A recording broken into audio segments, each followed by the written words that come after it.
LSU looks for its 9th straight win against South Carolina. Welcome to SEC Saturday night.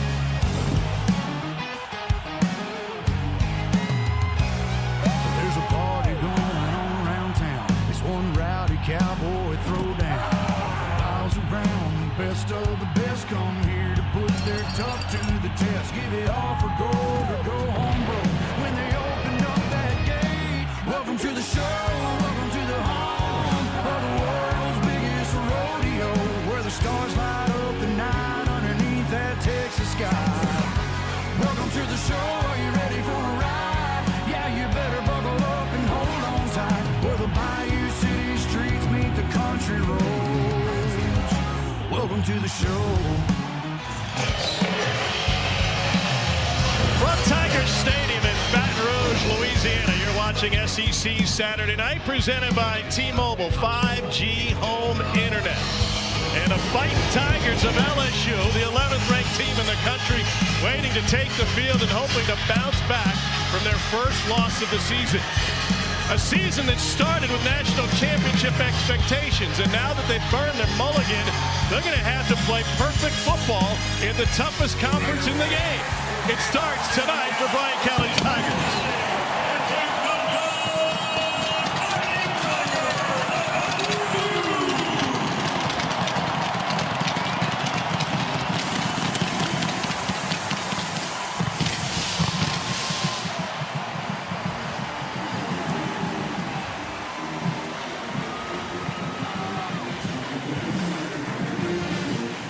Let's get you down to the field. Cole Kulik with Brian Kelly.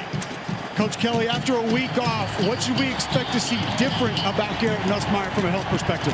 You know, he's got to play with a fearlessness. That's who he is, right? He can't be in a position where he's trying to make the great play at the line of scrimmage. Let's go play football. And sometimes, if it's not the right play, figure it out.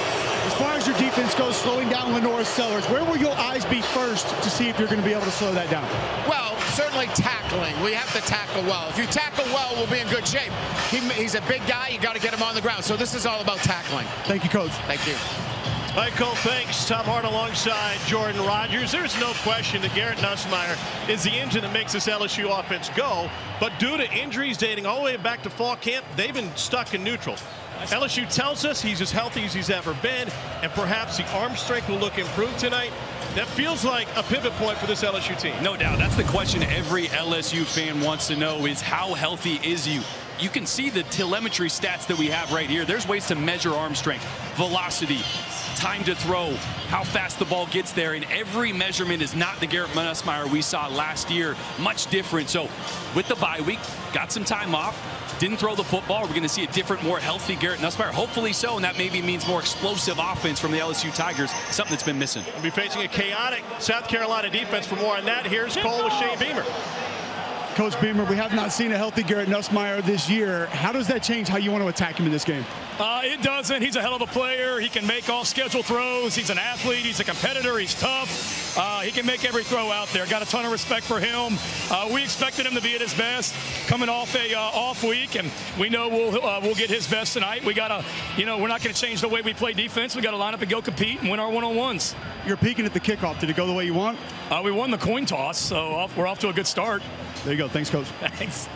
They did indeed win the coin toss. They've deferred, so LSU will receive to start this game. And we'll get to see the South Carolina defense, which turned around their Kentucky game last time out with 1 quarter of chaos and quarterback pressure. Yeah, it's been a staple of Clayton White in this defense since he took over reins a number of years ago. They create havoc. They create touchdowns and momentum plays on defense and special teams like we're used to seeing from Beamer ball. But the problem is the offense hasn't matched that defensive intensity and game-changing ability. Lenore Sellers, after being a potential Heisman favorite, a potential top 10 draft pick, a little bit of a slow start to the season, but the last couple games you really started to see the Lenore Sellers we expected.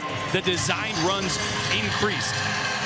The out-of-pocket throws and accuracy was much better. You're starting to see this offense under new offensive coordinator Mike Shula really hit their groove, needing Lenore Sellers to kind of put a Superman cape on at times and be the best player on the field like we all expect he can be.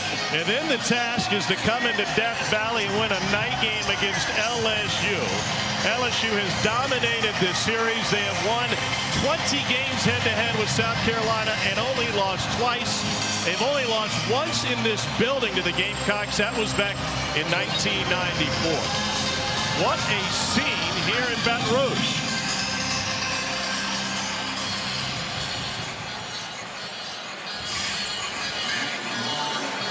We'll see this LSU offense to get things started. That's if there's not a huge return for this LSU special teams unit. And it's a concern for Joe DeCamillis, the special teams coach for the Gamecocks.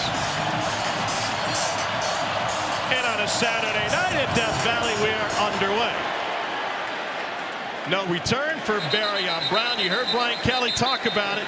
Said the same thing to me pregame. He wants to see Garrett Nussmeier cut it loose.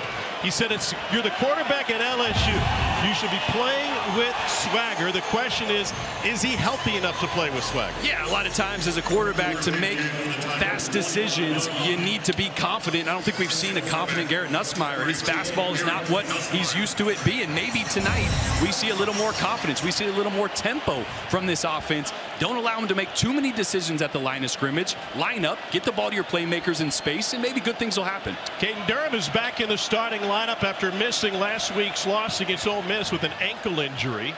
And Nussmeier goes under center. That's a rarity. And pressure up front. Dylan Stewart immediately with a tackle for loss. That's -4 yards on the first play as we get to know the impact players when LSU has the ball. Well, you got a front row seat to one of them right there. Dylan Stewart, one of the best pass rushers in the entire country, along with Jalen Kilgore, really talented nickel on that side of the ball.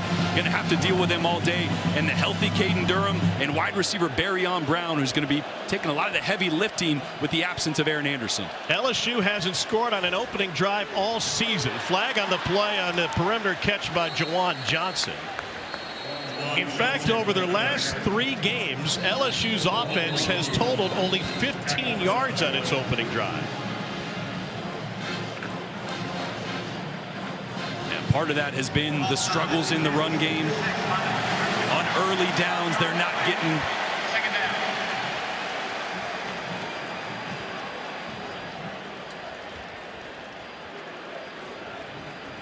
All right, Dave, thank you. We'll welcome those of you who watched Tennessee take care of Arkansas tonight. What was a close game at the half, and the Volunteers pull away late. Opening possession for LSU and Garrett Nussmeier. And after the penalty against South Carolina, they're looking at a more manageable 2nd and 8. Freshman Harlem Berry is now the running back. Berry looking to get to the edge. And this will set up a 3rd and 5. All right, this should be a good look into where Garrett Nussmeier's arm strength stands on a 3rd and 5. At LSU, this offensive line that's got a couple injuries. Left guard Cohen Eccles will be in there for Paul Mabenga, and Weston Davis, the right tackle, matched up against Dylan Stewart here on this 3rd down. Back in the lineup after missing the game. Big responsibility for him tonight. And it's Brian Thomas over the left tackle Tyree Adams. Nussmeier stands tall in the pocket, tries to jump. It's batted down and incomplete. It'll be another 3 and out on the opening possession for LSU's offense. Boy, I mentioned Dylan Stewart on Weston Davis, the right tackle, back in the lineup. Watch him on the right side of your screen, just condensing the pocket into Garrett Nussmeier. Nussmeier feels it, unable to get to the check down, and already 2 plays out of 3. Dylan Stewart making an impact in this game. And so LSU to punt it away. And Dravius Jacobs stands back at the 20 to receive it. And Chadwick, not his best effort, but it takes an LSU bounce and trickles inside the 20, where Jacobs rolls the dice and finds nothing after a 53-yard punt. Lenoris Sellers has been running the ball a little bit more for South Carolina. He was the focal point in their Kentucky game with the ground game. And so that effort, certainly with the QB run game, got this South Carolina offense back to where they thought they were going to be before he was injured against Vanderbilt. Yeah, this offense has really struggled with the traditional run game, so a lot more of Lenoris Sellers on these design runs, a lot more of Lenoris Sellers outside the pocket on boots and nakeds, getting him the opportunity to use his legs as a weapon. I expect to see a lot more of that tonight. And Sellers under center, movement on the left side. The ball came out, and LSU LSU says they have it. Patrick Payton with the fumble recovery on the first play. And LSU's defense flexes its muscles early on this Saturday night.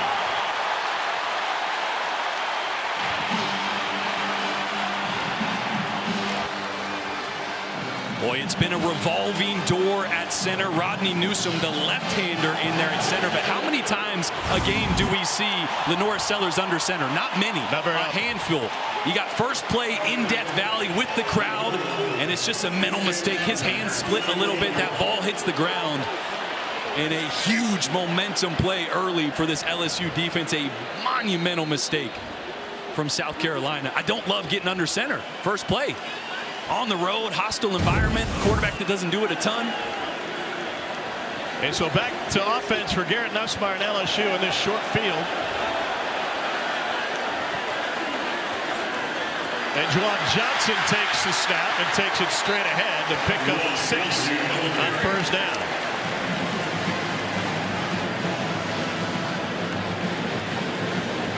This is where that run game is really going to be tested for LSU. They kind of went back to old school techniques in practice all week, hitting more sleds, getting on the chutes, trying to get these offensive linemen to fire off with a good hat level and get better push at the line of scrimmage, something they've struggled with for the first half of the season. On second and manageable, trying to work the left side. And Juwan Johnson gets tackled after maybe a gain of 1.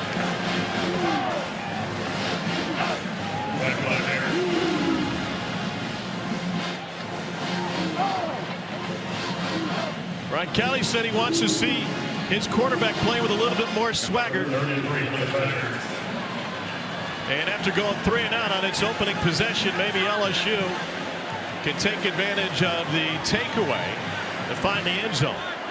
Well, this is where a big target like Trey'Dez Green being healthy is big down here in the red zone. He's a mismatch. Nussmeier looking, fires a little behind Green. Second time in the last 2 games that they've failed to hook up in red zone situations. Boy, this is going to be a little stick route from Trey'Dez Green. It's zone coverage, so Garrett Nussmeier is expecting him to come up here and sit. He's going to come up and break out a little bit too much. That's why that ball is behind. Nussmeier feels Jalen Kilgore in zone coverage out there, doesn't want to lead him into that, so just not on the same page there with Trey'Dez Green. Damian Ramos on for a 28-yard field goal attempt. And a line drive punched through to put LSU on the board.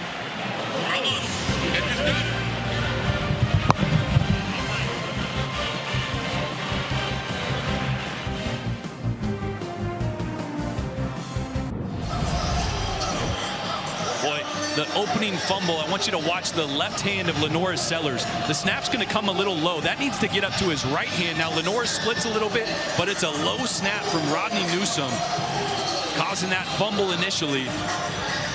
And again, we go back to the fact that South Carolina doesn't do it a ton, about 7% of the time, but first play, no one's really up to the speed of the game. The crowd's going. It's a tough spot, and you've had a revolving door at center.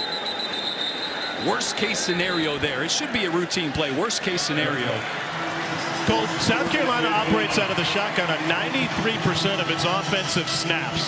Are you surprised they would go under center in the first play tonight? I am, and I know they probably worked it during the week, Tom, but it's just not routine. It's something Jordan will tell you. We did center quarterback exchange before every practice. I did about 1,500 snaps after practice. In the summer, I'd go out with quarterbacks, 200-300 snaps a day under center. That's not what they normally are. So, yes, a little surprising that you want to open up in this place against this defense that way. Out of the shotgun to start their second possession. Russell face-on the well-traveled running back. That was a wide snap, and face-on thrown down for a loss of 6. Harold Perkins Jr. creating havoc for LSU. Boy, watch Rodney Newsom, the center here. He's going to pull this ball way left. It's a great catch by Lenore Sellers. That is another off-target snap, this time in the gun. Again, it's been a revolving door at center. Second consecutive start there for Rodney Newsom. But he's got to settle in right now.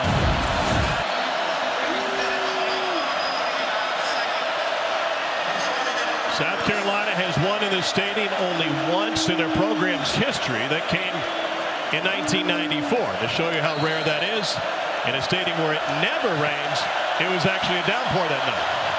I'll tell you this, I don't want my center going very hard left or right here. They're going to run left with Sellers. He finds the edge, but still, this will set up third and about 8 for a road team in Death Valley. Can't be easy. No, not at all. That's the first design run we've seen. Obviously, that's going to be a theme tonight. Talking to Shane Beamer, they did it 7 times last week. He says, we need to do it tenfold this week, right? It's got to be a big part of our offense to get us kick-started. But here on 3rd long, you got to make sure you can block Harold Perkins and this blitz-happy defense from Blake Baker. Let's see if they bring pressure or drop off. There's Perkins. He's going to drop off. Here comes Whit Weeks. They set up a screen. Faison weaves his way through LSU and takes it up to the 40 on a pickup of 13. A perfect play call from Mike Shula to counter the LSU pressure. Yeah, it was a simulated pressure. They're actually going to drop Perkins and bring Weeks right here. So it feels like blitz to the offensive line, but only 4 guys are coming. Actually, they bring Delane late. I didn't even see that on a corner blitz, so it was a blitz from Blake Baker there. Great play call, screen to counter it, and maybe that's the momentum South Carolina needs to kind of settle into this game. Give some insight as to how they want to use a very dangerous Harold Perkins Jr. from a pressure standpoint tonight. A misdirection, dump out to the tight end. They love this play, and it's a physical run finish by Brady Hunt. It's a very similar play that they started the LSU game with last year that they opened against Virginia Tech with this year. Yeah, they love it. It's a split zone look, right? You're faking zone to the front side, and that splitter, the tight end coming backside, he's going to bluff the end, get in the flats. Easy way to get some positive yards and an easy throw for your quarterback. Another blitz by LSU. This is Bendravius Jacobs, who has switched to number 4 this week and still keeps up his consistent production. That's a gain of 17. Well, we had South Carolina a couple weeks ago, and this staff was saying we got to find somebody that's going to emerge from that wide receiver room. Jacobs back-to-back 100-yard games. He is becoming the go-to guy. Young, talented receiver really coming into his own the last few weeks. LSU with a line shift pre-snap. Sellers tries to go straight ahead and manages 2 yards before the tackle machine. Whit Weeks, who is just a football dude, comes in to make the stop. Football dude's a great way of putting it, man. We got a chance to talk to him. He was so excited to talk about ball, you know, and his teammates. Like, there's just an energy that comes from all these Weeks brothers. Whit Weeks is to football as a Labrador puppy is to a tennis ball. Exactly. Great way of putting it. Out of Oconee County High School, where he played alongside his brothers, and he's playing with them here at LSU. Sellers dumps it off, threw too much mustard on that one, and incomplete. That's Jordan Dingle. South Carolina loves to use its tight ends. They've already gone to Hunt once and now Dingle. It goes back to what Jordan was saying a little bit earlier. They marry everything up. Mike Shula does a great job of showing their alignment and then some of the fakes and how he uses them in blockers in a very similar fashion to how he gets them out on routes. I would imagine here in protection, they're going to become even more valuable.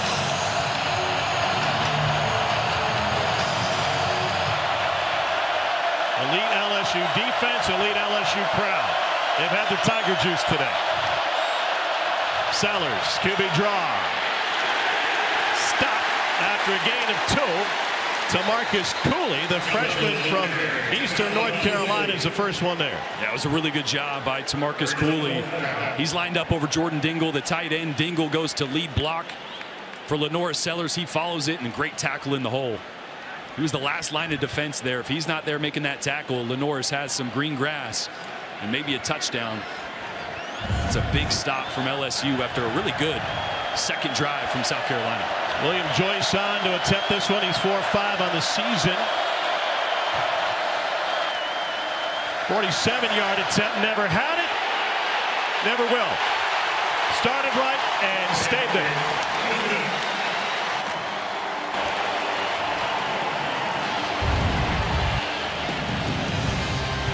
South Carolina finally puts a drive together, but they can't complete it.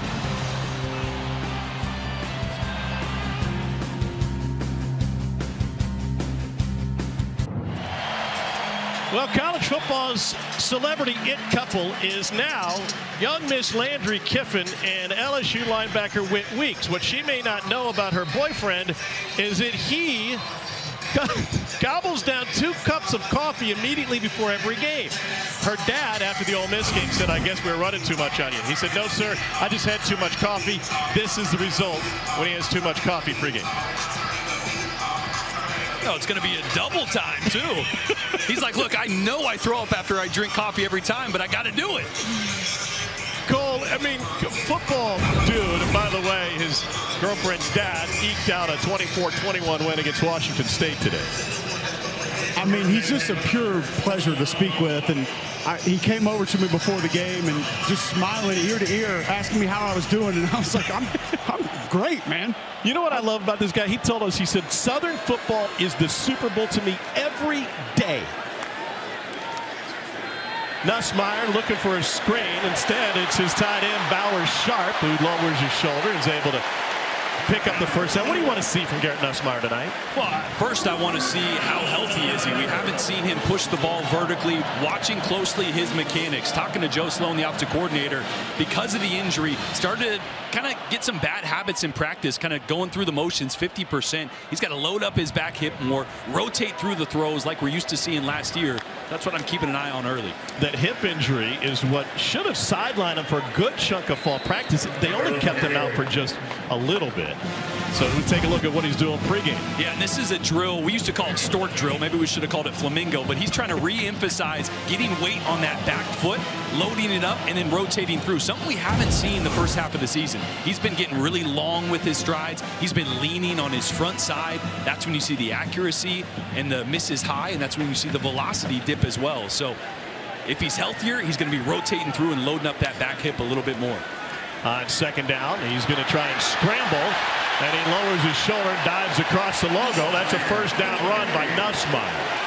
If you joined us late, we talked about his arm strength as measured this season, and the telemetry tools tell us this is not what he is supposed to be. He is a gunslinger by nature. A lot of deep balls when he first got here at LSU. Now they tell us that the velocity with which he was throwing later in this week has finally held up, and it hadn't been like that all season. No doubt. And this data that we have measures how long it takes the ball to get there, how far it traveled, gives you miles per hour and velocity, and you can just tell by the data in your eyes. The ball carrier made the line to gain. The previous play is under further review. As they're going to look at the spot of this play, that this is not the Garrett Nussmeier that we saw last year. He's got good arm strength. So the injury definitely has affected him. And not just with our eyes, but again with that data that we can track. And I loved the conversation we had as we look at the spot here. Knee is down. It'd be short by maybe a full yard. Half a yard or so. I love the conversation we had with Brian Kelly that mentioned, hey, we have chips in our footballs. Something that I actually had no idea. They have chips in the football in practice, not in games, obviously, so they can tell you exactly what the miles per hour is and how it sustains through the week. And so they noticed that first half of the season, when they'd get to Wednesdays, Thursdays, the velocity would really be dropping on his throws, and he'd be fatigued and not 100%. And Cole, Jack Marucci doesn't just make baseball bats. He's deep in the technology, and they're using that to figure out where Nussmeier is. I don't know what Jack Marucci doesn't do for this football program, but he was explaining to me about those footballs with the chips in them so they can measure, obviously, miles per hour, spin rate, spin velocity. I don't know what the terminology with this would be, but he said if it's a duck and if it's not a good throw or if it's a wobbler, he's like, it'll measure that. It'll measure maybe why it's off because of the angle that is coming out of his hand. He said they have chips in them. We can take the chips out, replace them. They're chargeable footballs. So you just plug them in and charge them. They're ready to go the next day, and they get all that information every practice. Did not make the line to gain. It'll be third down at the 49.5-yard line. And so the important part about all these measurables is not just where Garrett Nussmeier is, it's where he is this year relative when he was at full strength last year. And that is a very steep drop-off. Absolutely. I mean, I had Garrett Nussmeier as a Heisman favorite and my #1 quarterback in the SEC based on what I saw last year. And this has been the result. It's a team that cannot push the ball vertically. And when you struggle running the football, and you can't push it vertically, the field shrinks on you as an offense. So if he is healthier, I expect to see a few shots here in this first quarter. Show this South Carolina defense that you can go over the top, force them to play deeper coverage, then the run game opens up, then the quick passing game opens up for this offense. Well, the run game has been abysmal over the course of the season. Caden Durham is the back here. They loaded up, needing less than a yard. He gets stoned at the line of scrimmage. I don't think he got it. Far side line judge came in to make the spot.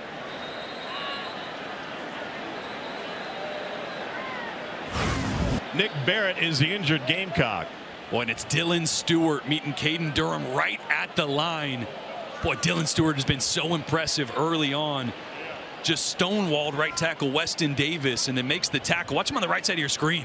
That's a big man that he's just saying, you're not going to move me. And then with one arm making the tackle on Caden Durham while reinforcements show up. Had to get to the 50 to pick up the first down. It's going to be close. Where they have it spotted, it's the nose of the ball is right at the 50.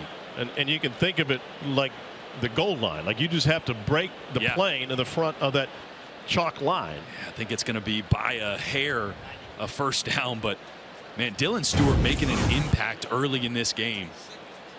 Kind of expected that with the struggles that LSU's offensive line has had over the course of this season. He was a game wrecker against Kentucky.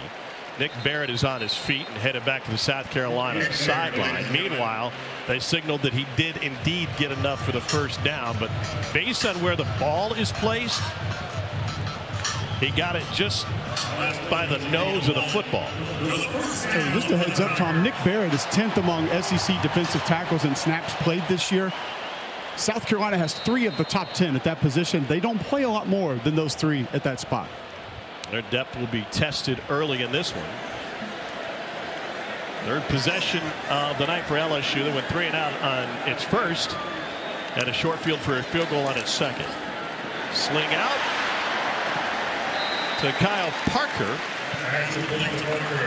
That'll set up 3rd and short. Yeah, Kyle Parker, young talented receiver, getting some more opportunities because of the Aaron Anderson injury, and a great identification of blitz and getting the ball to your hand quickly by Nuss. Pardon me, 2nd and short, and maybe just enough for another first down. Indeed. To feel pretty good about what Brian Kelly said one of their main goals was in the bye week. Go through the chutes, push the sled, put your hand in it, Dave, come off the ball, get a little bit of movement. That's 2 short yardage situations they've been able to convert. Colt, nobody knows exactly what a shoot is. You're going to have to explain that. And I just know what a torture system it is for offensive linemen. Harlem Berry, the freshman running back, flanks Nussmeier. He escapes to the flat, and they go to him there, and he's immediately taken down by Sean Murphy. All right, explain the shoots and why they're so much fun for offensive linemen. All right, I tell you what, here, I'll show you real quick. When you're coming off the ball, stay back a little bit there, Dave. So you're coming off the ball, basically picture a giant square frame over me. So we come off the ball, we want to fire out instead of firing up, which is what Brian Kelly's been talking about his offensive line's been doing. They've been firing up, and they haven't even put their hand on the ground, so they've been like this the whole time. And when you come up, that loses leverage. You're not able to get a push. You're not able to get a drive on those defenders. So you go through the chutes every day to work on firing out. But that's a metal shoot, by the way. It's metal bars, yeah. Clangs loudly. Here's Kyle Parker again. He leaned on him in the Ole Miss game, had 4 catches. He met with a media this week. He said, I always want the ball in a big moment. When they asked him if he was a diva, he said, well, I'm not a diva, but I'm not afraid to get dirty. I'm a little bit more workmanlike than your typical LSU wide receiver. I'd always be weary of the receivers that weren't divas, that didn't want the football. I want my receivers to be so confident they think they're open every single play. Now that'll bite you sometimes. Yeah, against maybe. Tennessee, Jordan Matthews threw his hand up in triple coverage. I threw an interception when I was at Vandy, so not always open. That's my look right, goes back right, got a deep ball into the corner, and incomplete. Trying to find Nick Anderson.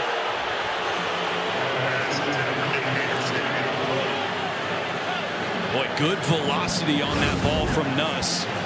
Just a hair too long, trying to find Nick Anderson working on the right side on Bakari Swain. Ball's actually in a good spot. Did Anderson slip there kind of at the end? Bakari Swain had a lot of jersey on that route. Yeah. Relatively balanced through 9 plays of this possession. Took over after a missed field goal from South Carolina. again to the intermediate game. Regardless of if that should have been PI in that play, what'd you think of the velocity, the arc, and the deep ball from Nussmeier? Yeah, it looked good, and I was really just watching his feet, right? Did he look like he's driving off that back foot a little bit more? It did look like it on that play. Again, that's still not a throw that you're putting, 90% of your effort into, so I want to see him really rip an intermediate dig or something, but watch his back foot. You can see he's loading it much more. That back knee is going to be bent a little bit as he pushes off. It's always going to come off the ground eventually. It's when does it come off the ground? Too early or just at the right time? That time looked good. Nussmeier backing up, gets hit as he throws, and finds his tight end, Trey'Nez Green. A one-time LSU basketball player picks up a Tiger first down. Oh, Nuss is a little banged up after that one. Dylan Stewart working again on right tackle Weston Davis. Watch this move as he comes around the corner. It's a great job, a little crossover, working through a chip as well, and I think got in on the lower body of Nuss. Here's Xavier Thomas. Squeezes it down to about the 1-yard line.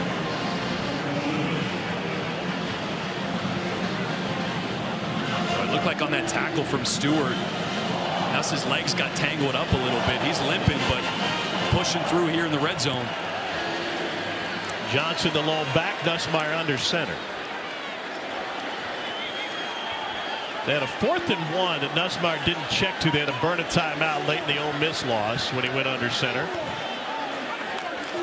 Now he flips the gun, and Johnson gets bottled up, and the ball came loose.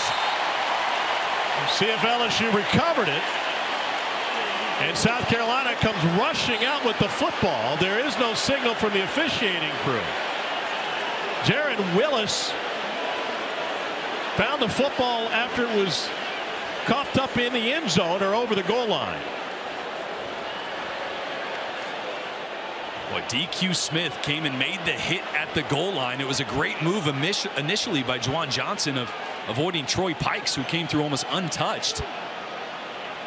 This may not be easy to sort out for Steve Marlowe and his crew. Chris Rape is our replay official tonight.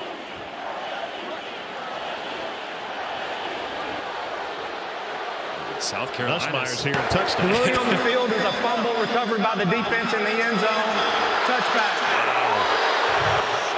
And if this stands, both teams would have coughed it up in the same vicinity tonight.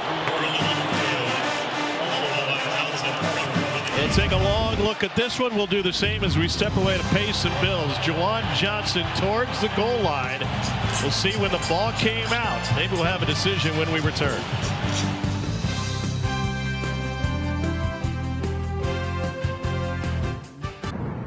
SEC Saturday Night is presented by T-Mobile 5G Home Internet. If you didn't know T-Mobile has home internet, you do now. Another great weekend in Red Stick. The Stars are out for this one, and they're not happy with the way this turned out. Johnson trying to reach out right at the goal line, gets knocked out by Monkel Goodwine, and look at the down the line. I think this ball is moving right before it crosses the plane. That's a great call by the officials on the field. Both teams have turned it over once tonight. Lenora Sellers checks it down, and a fancy move cut back to the inside by Brian Rowe Jr., the true freshman wide receiver.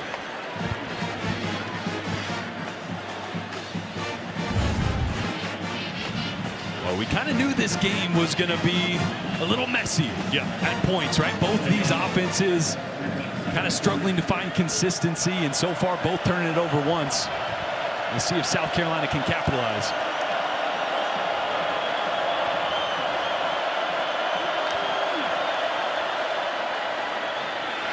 Neither team has an effective run game.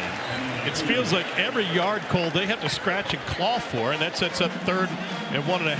And you just wonder who's built better for that. Yeah. Probably the mobility of Lenore Sellers. You would lean South Carolina from that perspective, but neither one of these offensive lines has been effective rushing the football, and the run games just haven't been there.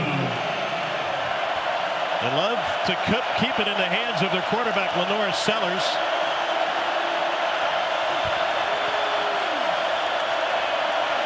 And with misdirection, he hands it off, and it busts for a big one from Matt Fuller. And Fuller is off to the races. They call him a bowling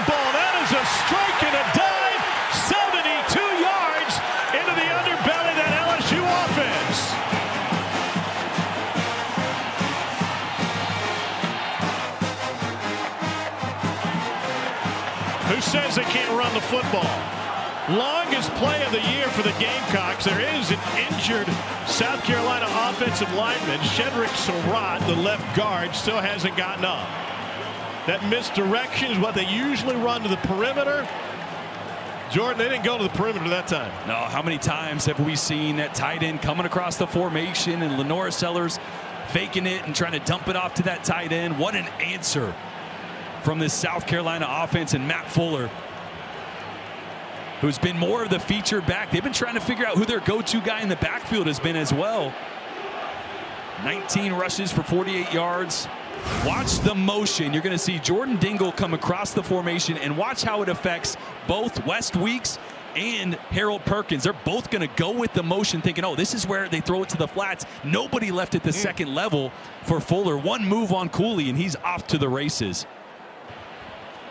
Fuller had half of his season's carries on the final drive against Kentucky to put that one away. They're looking for more explosiveness. He has shown it. And that's the exact play we were talking to the staff about, how much they love using it early.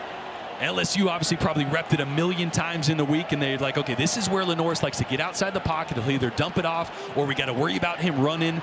And that's where you get all eyes on that and nobody on Matt Fuller. And look how happy Shane Beamer is for his redshirt freshman running back. That's been big for them the last 2 weeks. South Carolina, whether it be special teams, defense, or what they do offensively, may be one of the most creative teams in the SEC.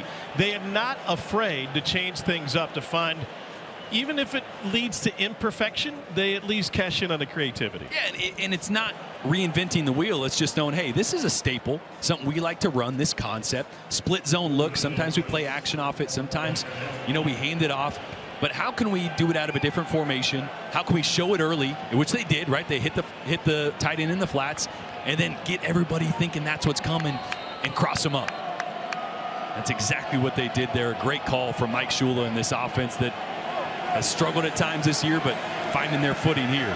It started with a goal line fumble recovery, actually into the end zone by the South Carolina defense, and it's finished by a 72-yard Matt Fuller run. First 3 drives, fumble, missed field goal, and then a touchdown. And South Carolina's got its first lead of the night in a stadium in which they've only won once in program history. In fact, as Surratt gets helped into the tent, they've only beaten LSU twice. Number 10 for LSU is wearing number 84. 23 games over a series history that dates to 1930. They lost, or probably they won the first game in 1930 at Old Melton Field in Soda City. It was an eventful opening quarter of play here in Redstone. And we're not quite done yet. Marion Brown, an electric returner. Here from the 6, it's Cooley. Now let's get it to our friends from Academy Sports and Outdoors.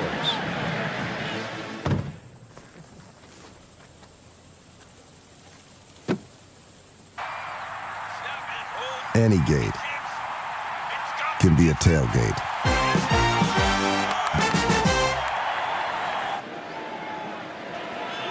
LSU's offense put together a 9-play, 46-yard drive last time it had the ball, but they came up short with a goal line fumble, and Nussmeier a very efficient 7 for 10 to start this game.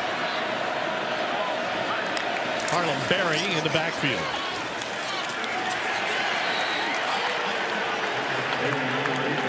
Great meeting with Garrett Nussmeier yesterday. It's been a very frustrating season for him given the injury situation and the lack of productivity, but he was as professional as always, going through how he feels and how he's looking as an optimist at this LSU offense getting it going. Looks as healthy as he's been. Unfortunately, turnovers the name of the game through one quarter. South Carolina took advantage of Brian Kelly's team's miscue. 7-3 Cox.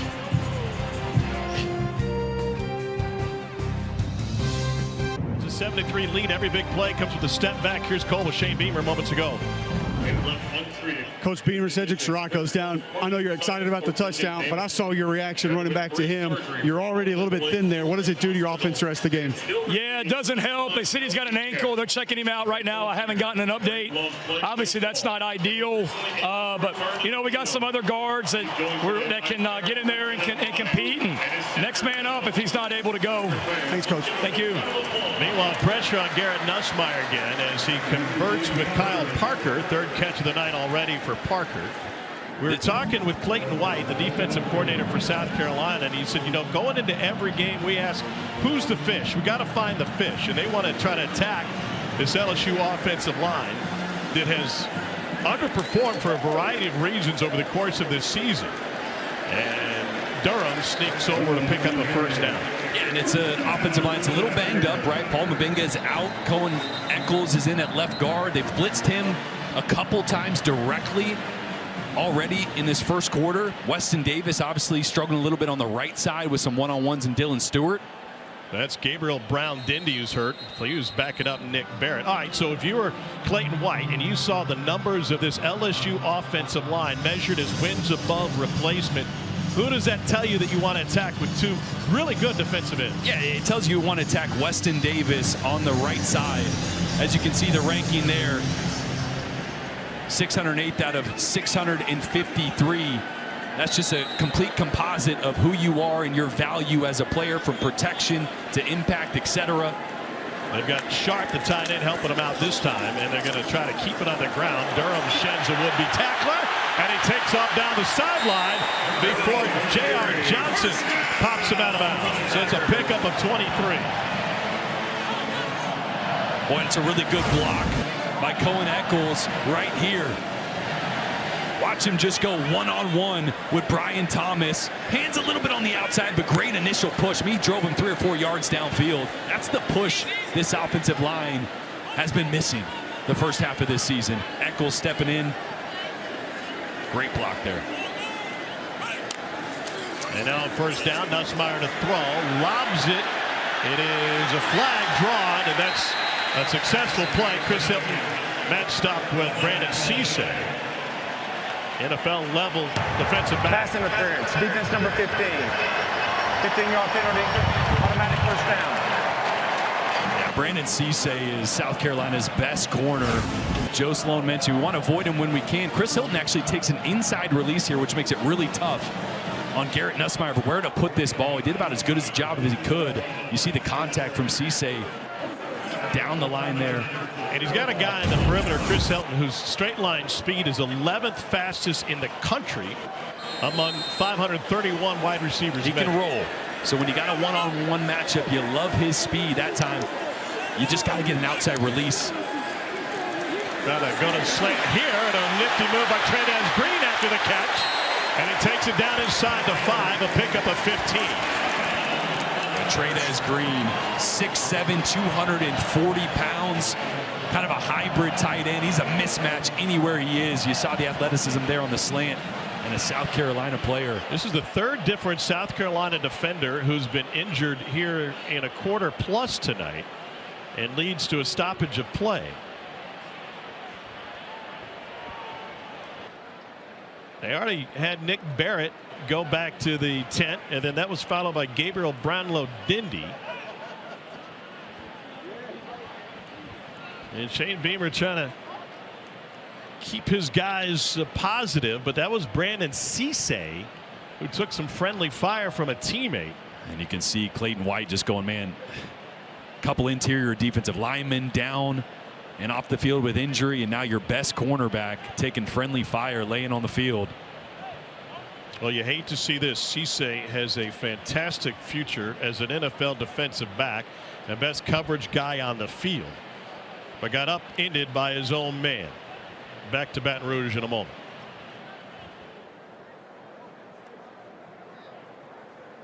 Saturday night presented by T-Mobile 5G home internet.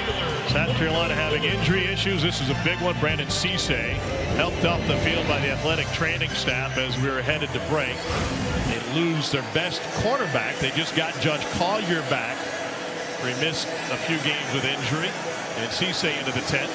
LSU looking at a 1st and goal from just outside the 6. And that means Bakari Swain, the talented punt returner, will be in there for Brandon Cisse. Talented player, but obviously not the same caliber. That is a big loss. You go with multiple tight ends, including Green.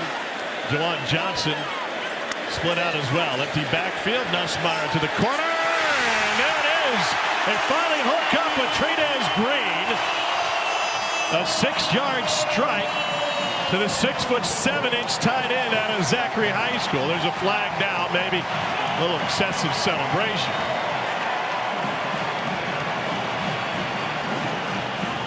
That'll bring the swagger back.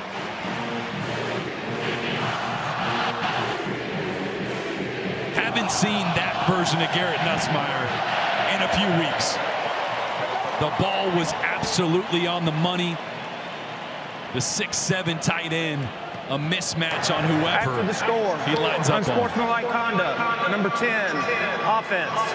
The 15-yard penalty will be assessed on the kickoff. That's the first unsportsmanlike for number 10. Bauer Sharp gets flagged.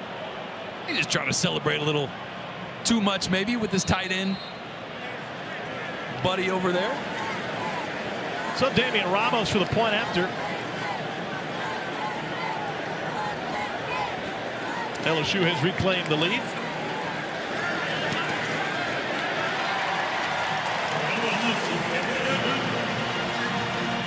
I mentioned the size of Trey'Dez Green at 6'7". Judge Collier, who's going to be in coverage here, 6'2". He's not a short corner by any stretch of the imagination, but the ball up and away on the shelf is absolutely perfect. You cannot put that any better if you stood there and handed it to him. Watch the location. There is nothing Collier can do. He's in great position. Just can't climb the ladder with a 6'7" tight end. What a weapon for LSU to have. He was Matt McMahon's LSU basketball roster beginning of last season, and Nussmeier has settled into a rhythm. LSU number 3 is now wearing number 86. Averaging nearly 9 yards per completion. Remember, Joe Sloan told us he wanted to try to get him singled up just like that, and then Garrett Nussmeier came and met with us a few minutes later, and I asked him, I said, do you feel like when he's one-on-one you just kind of lob it and he's going to go get it? And he said 100%. If I get him manned up, he's probably getting one floated his way. Well, Brian Kelly, whatever that conversation was, did not look enthused with the information he just got from Blake Baker. Got to wonder if that might be injury related. Nick Harbor, All-American track speed, with an opportunity here from the 7. Harbor trying to find the outside and takes it past the 30.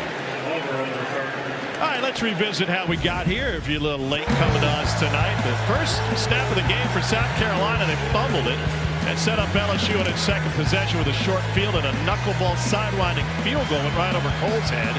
South Carolina couldn't answer. Wide right on its field goal attempt after a long drive. And after a goal line fumble, South Carolina ripped off its longest play of the season, a 72-yard run for the freshman from Jessup, Georgia, Matt Fuller. Trey'Dez Green had the answer from Nussmeier. Well, here we are. And Sellers hands it off to the first man in the I formation. That's Rasul Faison. We saw Harold Perkins blitz off the side there and kind of be caught in between running back and quarterback. That's been an interesting situation, watching how Blake Baker has been using Harold Perkins in this defense. Hasn't been able to affect the quarterback maybe as much as LSU would like. Backup linebacker Devon Keys is on the field right now. Sellers chased out of the pocket, throws back across his body, incomplete. South Carolina will get a flag out of this. Everybody on the O-line saw it. A little bit late, but came nonetheless. And now it looks like A.J. Halsey will be slow to get up. That's just a mental mistake from Tamarcus Cooley. That ball had no shot at getting completed.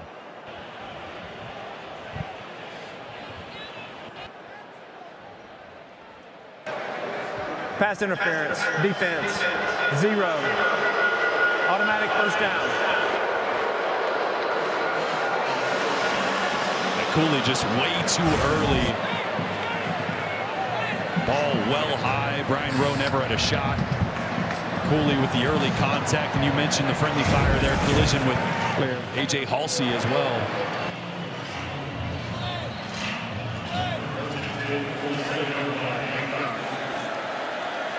Sellers out of the pistol. They're going to try to reverse it off of it, and Brian Rowe Jr. I believe just short, a yard and a half short of the first down. Brian Rowe, one of those talented true freshmen. South Carolina signed 7 of them this offseason. Didn't take any wide receivers in the transfer portal. They've been allowing this talented group to develop, and Brian Rowe, one of those guys that's been a standout last few weeks. Need to get him more involved, though. Here's face on, and he gets hog-tied after picking up the first down. Jack Pyburn brought him down. Pyburn, we're told, had a negative impact on LSU's O-line availability against Ole Miss. He popped his teammate Weston Davis when they're going through pregame drills, and Davis didn't have his helmet buckled. Gave him a broken nose and a concussion inadvertently. Davis couldn't play. Sellers cuts back, wants to unload, can't, and somehow escapes. He got through the first 3. It ends up being a gain of 1 instead of a loss about 5. Walter Mathis finally got him. These are the plays that are just demoralizing for a defense, right? It's not a big game for South Carolina, but you had him dead to rights behind the line of scrimmage for a sack. Yeah. And he breaks 2 or 3 tackles and gets a positive gain, even though it's a couple yards. He is 6'3", 240. He is hard to bring down. You can't bring him down. Not in the open field, man. Jared Brown in motion and flag thrown. Movement. South Carolina. Illegal snap. 50 offense. 5-yard penalty. Second down. Cole, that's the second center who's seen action in tonight's game for South Carolina. Rodney Newsome had a couple of bad snaps early. What do you see at that position? Well, Shane Beamer told us that's the reason that Boaz Stanley was not in its center anymore, was because of some snap infractions, which I'm going to be honest with you guys, I don't understand how it happens. You start the play. The play starts when you snap the ball. So unless you're attempting to try and draw someone's offsides, moving the ball a little bit, trying to be a little herky-jerky, I don't know how it happens. Result is a 2nd and 13, and another flag and movement again up front. False start. Offense number 5. Jordan Dingle that time. This is a South Carolina offense which was at its worst against Missouri. They had 14 penalties for minus 98 yards in that game. 7 of those were pre-snap. 6 were false start and 1 offside. You're going to see a late shift from the LSU defensive front. Jordan Dingle flinches. Not what Shane Beamer wanted to see. They're going the wrong direction. Boy, watch quarterback draw here. No linebackers in the box. Sellers, quick release, little behind his intended receiver, and Harbor couldn't find it.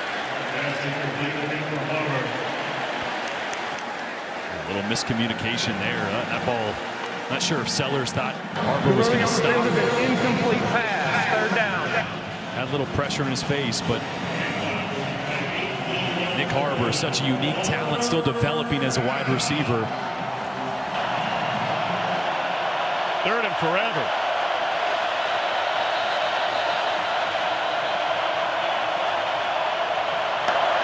The ruling on the field is an incomplete pass. The previous play is under further review. Well, Harbor went down, and as he did, he was juggling it on his way to the Bermuda. We'll see further review if he got his hands underneath. This might have been a really good catch. Let's see. Oh, no, it did hit the ball, or hit the ground, excuse me. I thought for a second it bounced off his hand that was on the ground, but I think that ball definitely hits turf. I mean, a heck of an effort, though, for a guy that, you know, like, hands have been a little bit of an issue for him as he develops from just a, as you mentioned, Olympic-type athlete with Olympic speed to a guy that can be more than just a run downfield, go catch it. After further review, the ruling on the field is upheld. It's not just Olympic speed, it's his size. It's 6'5", 235. He is so tempting, and you know he's going to blow it up at the combine, and somebody's going to love to have this guy come into their camp. Yeah, and it's the intricacies of playing the position, right? The route running, be able to run more than 3 or 4 different routes. The hands, the consistency of the hands. All that's still developing, but man, he has made strides from last year to this year. 3rd down and White apple to go for South Carolina.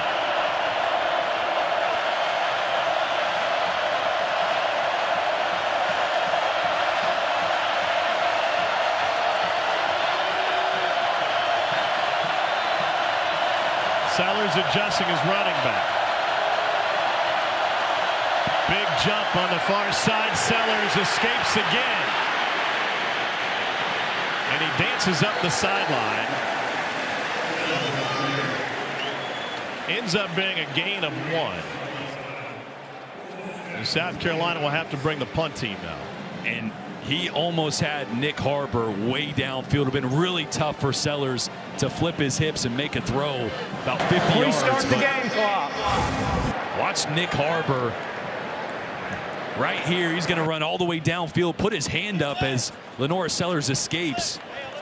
Not sure if he would have seen it, but that is a fast human being that is running past to safety. Again, would have been a near impossible throw, but Sellers would have been capable of it. Mason Love, the punter. This is Xavier Thomas at the 15. 32-yard punt. Just about midway through the 2nd quarter. Beautiful weekend at Red Stick. LSU by 3.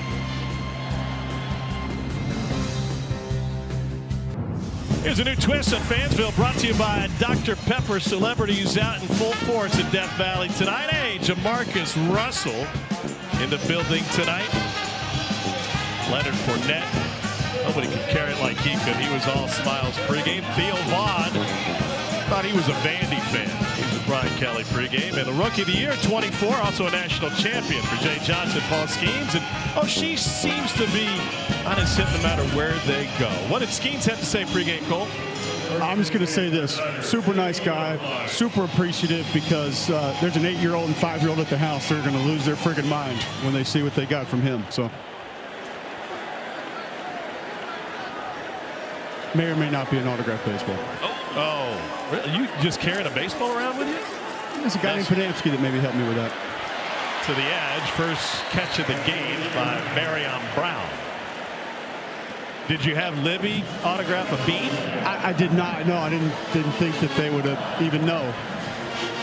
As kindergartners and 2nd graders, that's not really in their wheelhouse yet. Well, you and Libby Dunn have some history, don't you? Didn't you do a bid on SEC Nation a couple years ago? We have been on the beam together, yes.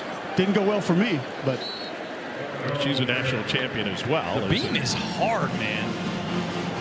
You don't realize how small that thing is. It gives you a whole different perspective. Oh, yeah, the backflips and whatnot. You're like, man, you guys are landing on this? That's insane. I could hardly stand on it. I will say, foam pits, though, very fun. They're so hard to get out of. They're very hard to get out. Right. I panicked. I couldn't get out. I thought I was sinking. It's like the coaches told me, Jordan, we don't think you can get out. No, yeah. You're not allowed to. That's what quicksand feels like. That's what we were always so scared of growing up, is the foam pit. Nussmeier goes under center, and Caden Durham bottled up. I'm going to tell you guys one thing I think is going to work against this LSU offense long run tonight. First play of the game and that play, they have not gone under center and evened up the formation, basically showing right and left runs evenly. They've done it twice and it's failed both times. They need to get to that more, and you don't like to see them failing, Jordan, because it's something that they really do need to come back to. Yeah, a lot of tendencies when you run out of the shotgun in an offset formation. Good defense coordinators like Clayton White can really game plan against that. One way to counteract that, like you said, is get that running back behind the quarterback. And now 3rd and 7. Carolina bringing the house. Nussmeier smoked, and it comes up short. Fred Johnson, JR, came right up the middle, and Nussmeier can't quite get to his feet steadily. He grabbed his right ankle immediately, Tom. And remember, he was banged up earlier on the hit by Dylan Stewart on that same leg. If there's anything positive for Nussmeier, it's that it's not his hip. Michael Van Buren is the backup. He's seen limited time so far this season. LSU will punt it away. They'll have a moment to check up on Nussmeier. Here's the hit. Fred Johnson coming clean. Nuss did a great job just getting rid of it. Bakari Swain, most dangerous in the country. He's one away from his South Carolina school record, but that one over his head and into the end zone. A 71-yard punt by Grant Chadwick. I mentioned earlier, one of the puzzling aspects of this LSU defense is how to use Harold Perkins and how to get him to affect the quarterback more. When I go back and watch the tape, time and time again, I see him rushing the quarterback from way too much depth, or after the snap has already occurred, not right at the snap.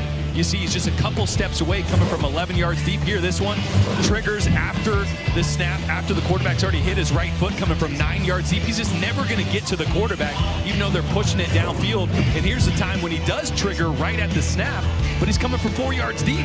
I want to see Blake Baker use Harold Perkins at and around the line of scrimmage a little bit more. Give him an opportunity to actually get to the quarterback. You can see the pressures, the impact have just not been there for Harold Perkins this year. They fake the reverse this time, and Sellers keeps it, has nowhere to go. All right, so the counter to that is Blake Baker says, well, we feel like we're a little bit too predictable. Brian Kelly said if we line him up just over the tackle and show that he's coming, they can put together some blitz beaters. What do you give up by not putting Perkins in that pass rush situation? Well, I think if you dictate to the defense like that, you can say, well, if he's up in the line of scrimmage, they're going to throw it quick. Great. Then you can plan for that as a coordinator. When you have an idea of what they're going to do, you can use that to your advantage. If you're not using him as a weapon and he's just out in space in coverage all the time, you're not maximizing his skill set. Sellers pressure, escapes again, and throws on the run. It is a falling catch made by Brian Rowe. Lenore Sellers isn't just a great running quarterback, but he seems to be a better thrower and more efficient when he leaves the pocket. No doubt. You know, mechanics have been kind of a maturation process for Lenore Sellers. When you're a really good athlete, you get outside the pocket, mechanics go away. You just let your athleticism take over, and so you're starting to see Mike Shula use that more and more, also gives him the opportunity to run it. Even if it wasn't by design, on 3rd and short. Straight ahead, first down, face on. Transferred from Utah State, one of his numerous stops.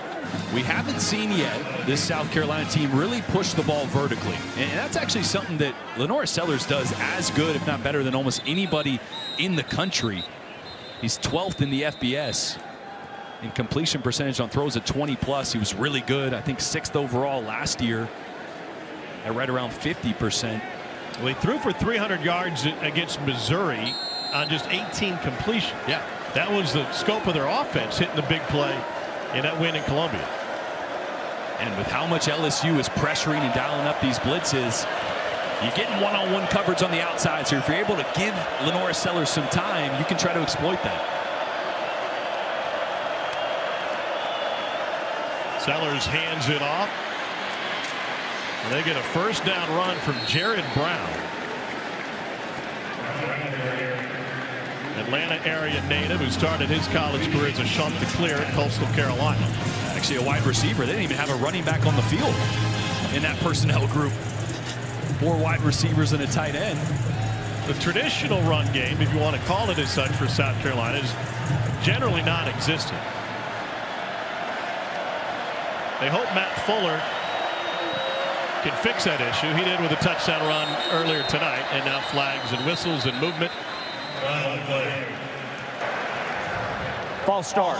Offense number 74. 5-yard penalty. First down. That's Josiah Thompson, who was a freshman All-America last year. Cole, this Carolina offensive line has been discombobulated a good chunk of the year. Well, and a lot of that is, as you mentioned, you start the first 5 games of the season, 5 different combinations.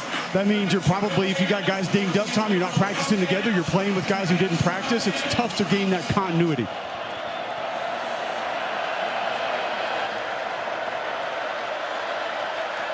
And now 1st and 15. LSU brings 4 and they get free. And Sellers somehow eludes the pressure but still gets hurried into an errant throw.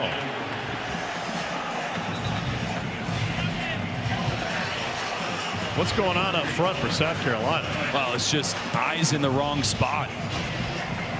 If you're Boaz Stanley, watch the center here. He's going to have his eyes to the left, way wide. Nobody's coming from this side, so he loses track of the guy right in the A-gap. Slide protection. Slide protection just not working to their advantage tonight so far. Right, Kelly thinks that should have been intentional grounding. And to the perimeter and incomplete. Trying to hook up with Jared Brown. Now 3rd and 15. This is a familiar spot for South Carolina. They're 134th in the country with an average 3rd down distance of just under 9 yards because their inability to run on 1st and 2nd down. I expect this ball to come out quick. A screen, an easy throw in the flats. Try to break a tackle and see if you can pick it up. Looks like pressure. Sellers steps up in the pocket. Beautiful play. Lobs it downfield where it is intercepted. Tamarcus Coley with his 2nd pick of the season. And LSU gets the ball back here in the 2nd quarter.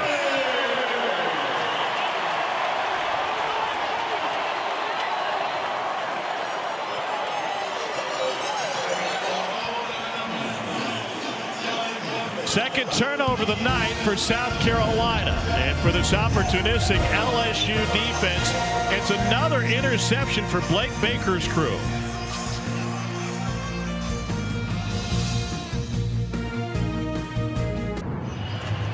8th interception of the season for LSU's defense. Gives them the ball back. Yeah, it was just cover 1. Watch, you're going to see a corner route at the bottom in tight coverage, but I want you to watch the eyes of Tamarcus Cooley. He's going to roll to the middle of the field. He's going to be that single high free safety, and he's just going to see Lenore Sellers looking left the entire time. Ball hangs a little bit, and a great play in center field by Cooley. And more interceptions already this point in the season than they had all of last year.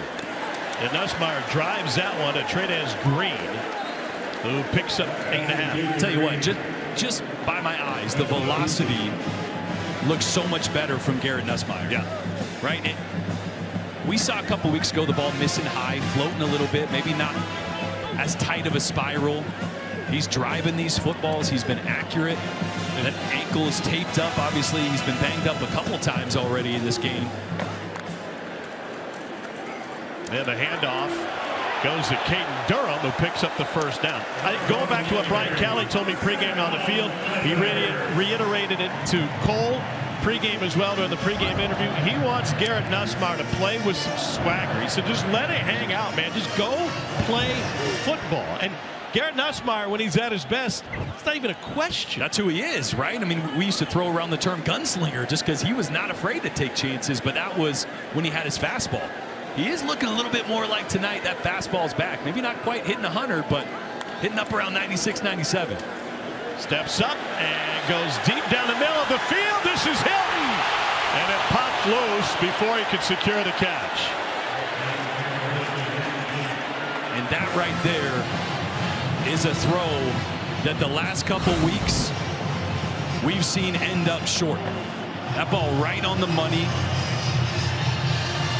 Hilton just tracking it, maybe a little on the back hip, so it was underthrown by a yard at most. This is a ball that Chris Hilton's got to come down with. Really good throw by Garrett Nussmeier, and you can see a little bit of the frustration, right? This is something they haven't been able to connect on coming into the game. Another injured Gamecock, Jalen Kilgore, helped off by the athletic training staff. Yeah, coming into the game on throws of 25+ downfield, just 1 completion all year. So you know what, but what's interesting, we're talking with the staff and Joe Sloan, and it didn't seem like they really tailored the offense to his injury. They're still taking those deep shots. Yeah, and maybe because Garrett's the kind of guy that he wants to be in every rep of practice. He wants to gut through any injuries. Like, he's probably out there saying, no, I'm good. Yeah. Even though obviously we knew he wasn't. And Sloan in the middle of the front row of the booth. Up here, Nussmeier on a bum ankle, fires into coverage and somehow threads the needle. That is complete to Caden Durham. That throw came with ego. You want the definition of a gunslinger? Look up that throw right there. That was tight coverage on the run, man underneath, man over the top, and somehow it got through. A timid quarterback doesn't even think about it. They shut Nussmeier down from a throwing perspective over the off week. They said he got some work in, just some towel work, just going through motions, and then started throwing again this week. 126 in the country in deep balls. That's 25+ air yards. Big departure from where he was last year. Check at the line by Nussmeier. On 2nd and 7, 4-man rush. To the outside, just a little bit wide for Xavier Thomas. It leaves 3rd and 7.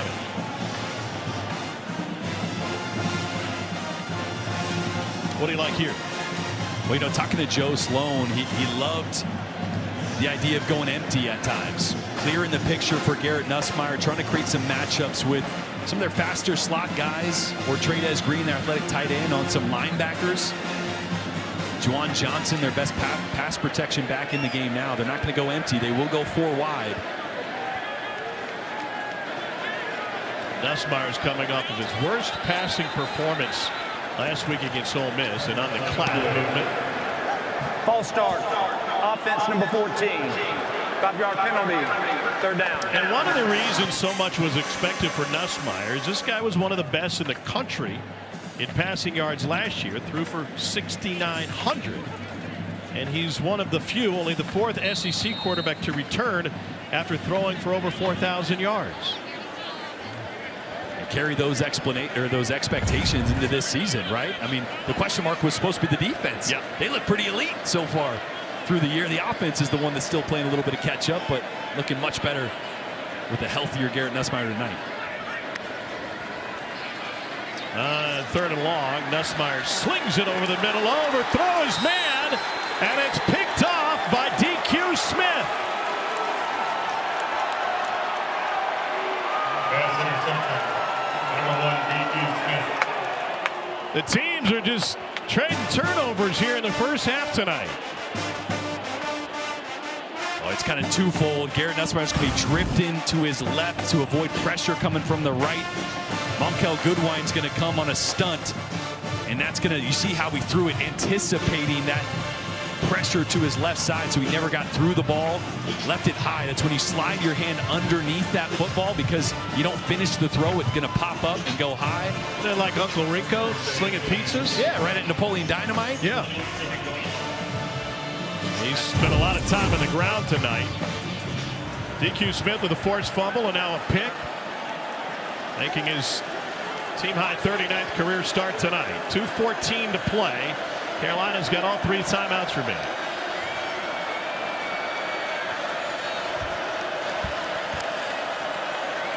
And a QB run on the draw.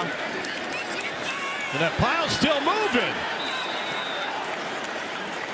That is a 9-yard gain. It should have been maybe 1. And that's why you design more runs for Lenora Sellers. 2-minute timeout. Just push the pile 8 yards. 2 minutes left in the first half. Lenora Sellers in South Carolina getting the ball back with a chance to reclaim the lead on what has been an up and down night for both sides.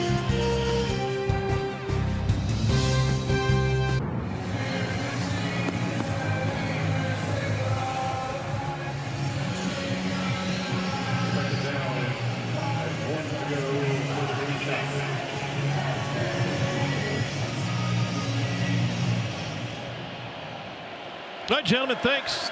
Watson looking sharp.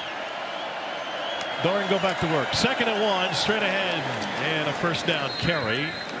Haven't seen Oscar Attaway the 3rd much tonight. That'll stop the clock. 1:56 for a moment. Yeah, Attaway kind of that 3rd back in the rotation now that Matt Fuller has eased his way into the feature position right ahead of Rasul Faison. If Carolina can take a shot, here comes pressure up the middle. To the tight end, Brady Hunt. Out of bounds, 148. This is where we're going to get a good glimpse of just how much Lenora Sellers has continued to develop as a passer from within the pocket. Right? A presumptive top 10 pick to start the season. because of the physical skill set, the arm talent, but the consistency within the pocket is what I've been loving. Please reset the game They clock kept to the clock 148. running. They've had a couple clock issues tonight. One time it didn't change. Didn't stop on a change of possession. But Hunt was clearly out of bounds at 148. Like Baker's team has 2 takeaways on the defensive side tonight.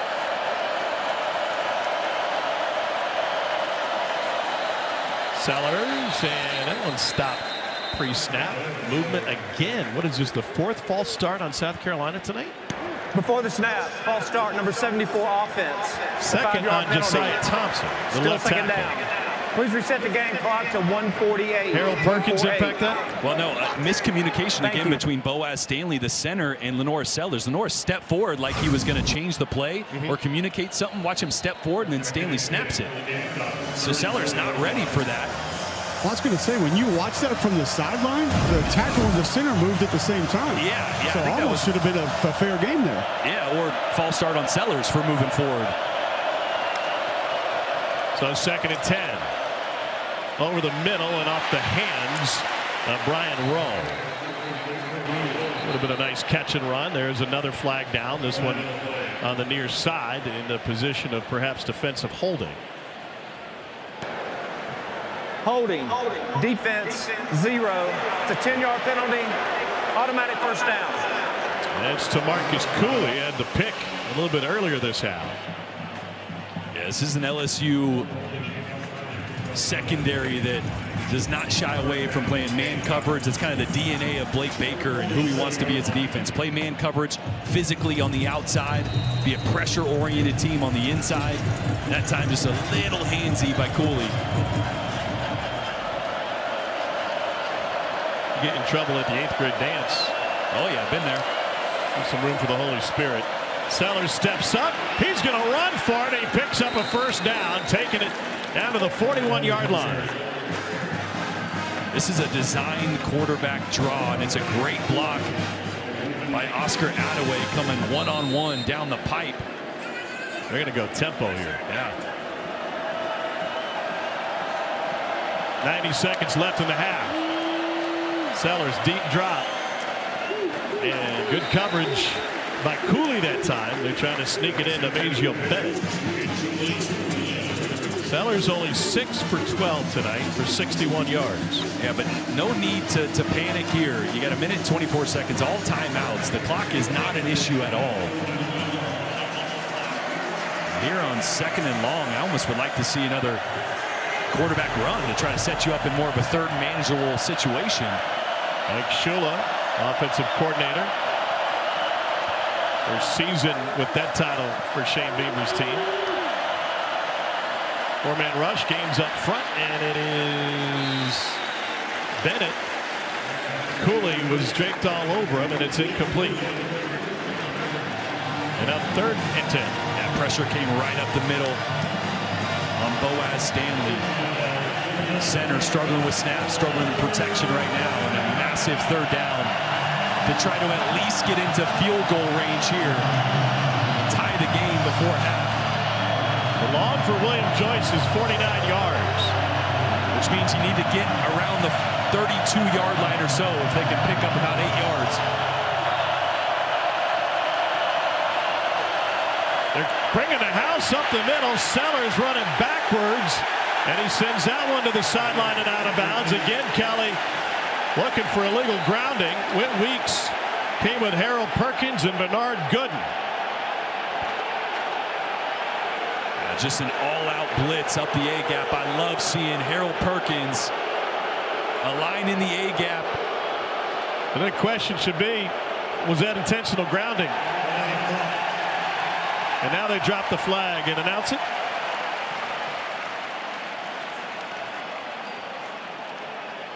The question will be whether or not he was out of the pocket. Now the pocket extends all the way back between the tackles, all the way through the end zone. So it doesn't matter how far he dropped. Intentional grounding. 16 offense. So loss of down for spot of the foul. It'll be 4th down. The penalty carries a 10-second runoff, which LSU will decline. Indeed. The game clock will start on the snap. And the yardage difference is -20. So watch, the pressure is going to be up both A-gaps here, and here's what to watch. This is the pocket. That's the edge of the pocket there, right off the hip of the right tackle. I don't think Sellers ever gets to that point. Maybe a step or two away from it. Yeah, it's the right call. Good there. call. Xavier Thomas stands back in his own 16.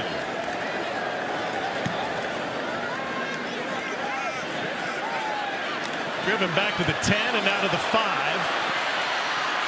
Back towards his own end zone. And he'll get bum rushed at the 1. That is a 51-yard punt. He lost 9 on the return. And now with that pressure defense for South Carolina, I wonder if they can create some chaos here late in the half with a minute to play. And not a bad decision, right? He's only at the 10. That's the bad decision, is running backwards, right? They always tell you if your heels, put your heels at the 10. If it goes over your head, don't field it. That time he can field that, but you can't run backwards. You got to just eat it, go down, or get forward right away. I feel like we're getting deeper and deeper. Returners are taking more and more chances. Yeah, I mean, guys trying to get on SportsCenter, Tom. That's right. They still got the top 10 plays. Or SEC now. Or SEC now. Durham is the running back. Nussmeier out of the shotgun. Look at all the space at the bottom of the screen if you just wanted to flip it out. Durham finds some room.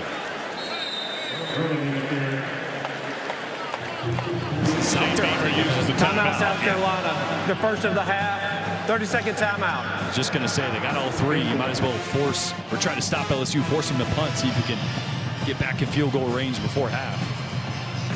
Well, there's no doubt that Shane Beamer's got a play or two up his sleeve if they are able to force the punt, whether that's a big-time return from Bakari Swain, who's already got 3 punt return touchdowns on the season, or a punt block. This is where you got to be careful if you're Joe Sloan from a play-calling perspective. You're at the 5-yard line.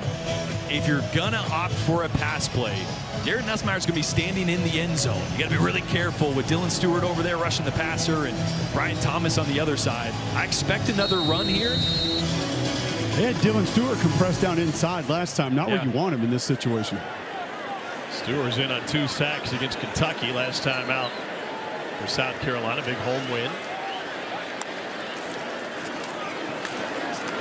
Out of the end zone up towards the 10. Beamer uses another timeout. And now 27 seconds. And now if you're LSU, you've at least given yourself a little more room that you feel comfortable punting. 30-second timeout. And now in a 3rd and short situation, does Joe Sloan trust his quarterback, who's made a couple questionable decisions last couple drives, some good, some bad? Do you trust him here, or you just want to run it, try to pick it up? If you don't, punt it and force South Carolina to go 40 or 50 yards without a timeout. Well, I think one of the questions then, and we'll get Cole's feedback on it as well, it's not just you trust Nussmeier. Do you trust that offensive line, which has underperformed over the course of the season against great pass rushers? No doubt. And that's why I would expect a run here. I expect a safer decision. Force Lenora Sellers with no timeouts after a good punt to try to get himself and his team back in field goal range. Cole, what do you think about LSU's O-line play to this point tonight? Hasn't been great. I mean, how many hits has Garrett Nussmeier taken? 4 or 5? Yeah. He limped off the field one time, holding his ankle, got that thing retaped. He's had to duck, dip, dodge a couple to get some balls off. So, no, I don't want to put him in that situation backed up in your own end zone. The back of his jersey is dirty, and that's not a good sign. He's also had to battle through an ankle injury. They're going to throw it on 3rd down, and it goes deep. It is incomplete. Trey'Nez Green was the intended receiver. They're letting him at 6'7" try to leg one out.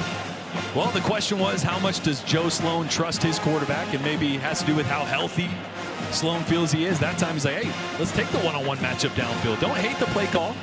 It's a safe decision, but this is the danger zone here. Punting to this guy. He is tied with CFL Hall of Famer Dickie Harris. LSU number 10 is wearing 84. He was part of the ACC championship squad at South Carolina back in 1969 for the school record. In 2-1 game earlier this season. And Swain stands at the 41. Good hang time that time from Chadwick. Swain loses his footing as he tried to take off, and after a 50-yard punt, that leaves Lenora Sellers with 35 seconds and 1 timeout. Yeah, he's had a little bit of a cooling off period here in the second quarter. Protection has been an issue, right? He's had to scramble a couple times, a couple errant throws because he's had some defenders in his face. And right now at the -40, they really need to get about 28, 29 yards to feel good about attempting a field goal. Obviously have the one timeout. Perkins is in coverage on the slot receiver. The bottom of the formation. Sellers goes the opposite way, and it is bobbled by Rasul Faison, who hauls it in going out of bounds. Whit Weeks laid the hammer on Lenore Sellers. We asked Whit yesterday what he's like most about football. He said, I love to make the big play and hit people. Well, he did just that. And Cole, this just, why are we not blocking the one linebacker in the box? Why are we sliding to a linebacker that's obviously going to be in coverage to the field? Tried to explain this to you guys multiple times. These D coordinators are actually smart, and they understand how to occupy the backside of slide protection, which is going to open up space, and they're going to replace the defender in that space. On second down, to the tight end Hunt, and he gets leveled going out of bounds. Your point is very well taken, though, and understood, and frustrated by. And what it is not allowing the quarterback to really dictate protection every time. You just go, okay, well, the mic's over there, so that's who we're, that's our mic. When really you should re-mic it to the linebacker in the box, send the slide there to protect yourself. And by re-micing, you're talking about identifying the mic linebacker is where the protection starts from. You got a timeout left. If they can move the chains and have a shot. Third down 5. You see there, LSU was showing blitz off the edge. They're going to check out of it. Oh, they bring it. They brought the house. Sellers escapes left. He can run for it. And he sidesteps his way out of bounds. The ball was knocked free by A.J. Halsey, who, by the way, plays way better than his physical attributes. Yeah, the blitz is going to come here, and this defender is actually going to be the spire on Lenore Sellers. The problem is he gets inside, Sellers breaks contain and gets the outside. You can't give him a blade of grass. He's that athletic. So Patrick Payton, tasked with trying to spy Lenore Sellers there, just didn't have a chance. It's actually a great play by Halsey right there. Yeah, almost forced a turnover. 18 seconds. Sellers swallowed up and taken down. Jack Pyburn, a game wrecker up front.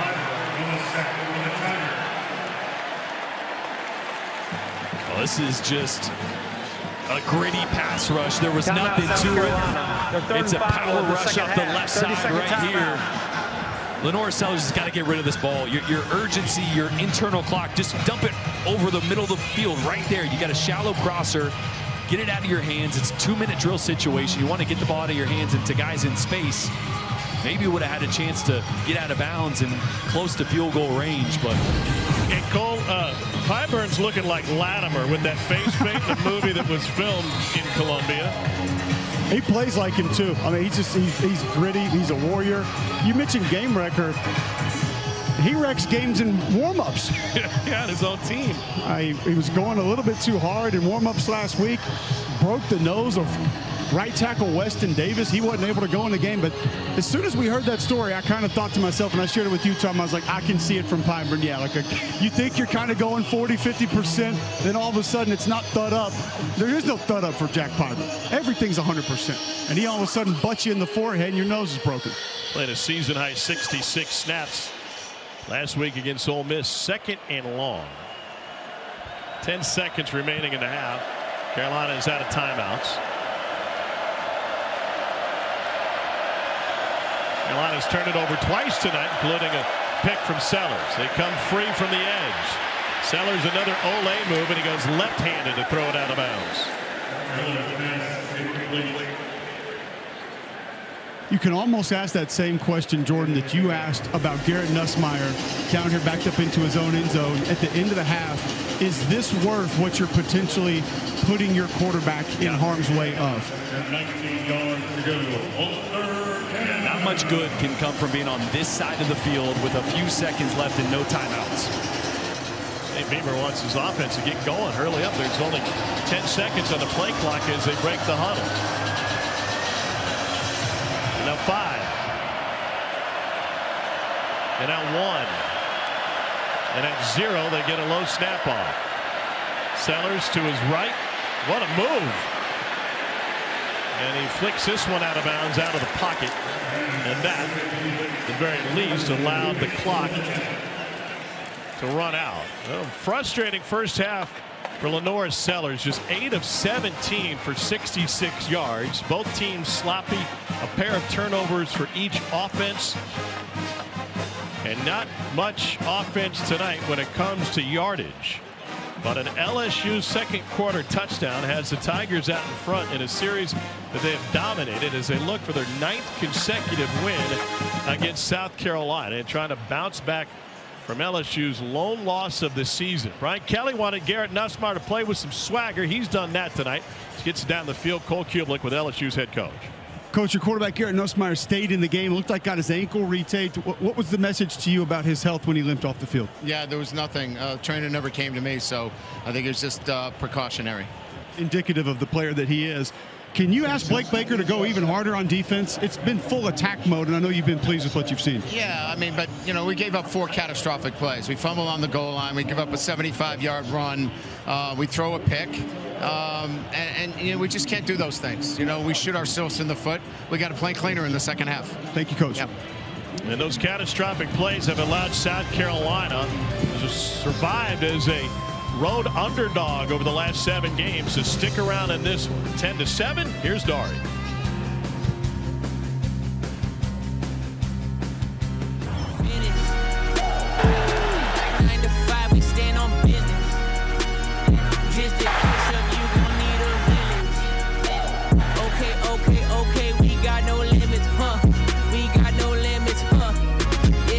Put on my J's, you already know the dealer. Welcome back to SEC Saturday Night, presented by T-Mobile 5G Home Internet. In perfect first half for both sides as we get ready for the second stanza here at Tiger Stadium. And these two quarterbacks are trying to find some rhythm. It has not existed quite yet. Welcome back. Tom Hart alongside Jordan Rogers. Cole Kublik down on the field. One of the reasons it hasn't worked for South Carolina, Jordan, their running backs outside of the touchdown run that combined 5 carries for just 6 yards tonight. What's going wrong? Yeah, and the result to that means 3rd and longs. They're not running the ball well on 1st and 2nd down. And LSU and Blake Baker, that's where they want you. That's when they dial up the blitzes. 5 quarterback pressures. Lenore Sellers has been forced to scramble out of the pocket. Just inconsistent for South Carolina because the lack of a traditional run game on early downs. Each offense has turned it over twice tonight. South Carolina will get the ball to start the second half. No return for Nick Harbor. Let's check in with Cole Kublik. Spoke to Shane Beamer, South Carolina head coach, coming out from the tunnel time. He said Brandon Surratt, offensive lineman, Brandon Cisse, both going to be out for the second half, ankle and knee for those two, so they're not going to go. Already for a thin South Carolina offensive line, I asked Coach Beamer, how do you shore up protection? What can you do to help Lenore Sellers? It goes back to what you guys just mentioned. He said we have to run the football first to stay out of those 3rd 8, 3rd 10, 3rd and 12s where that defense can tee off on us. Easier said than done against Blake Baker's defense, which picked off DJ Lagway 5 times in the win against Florida. That allowed Brian Kelly to impart a very conservative offensive game plan.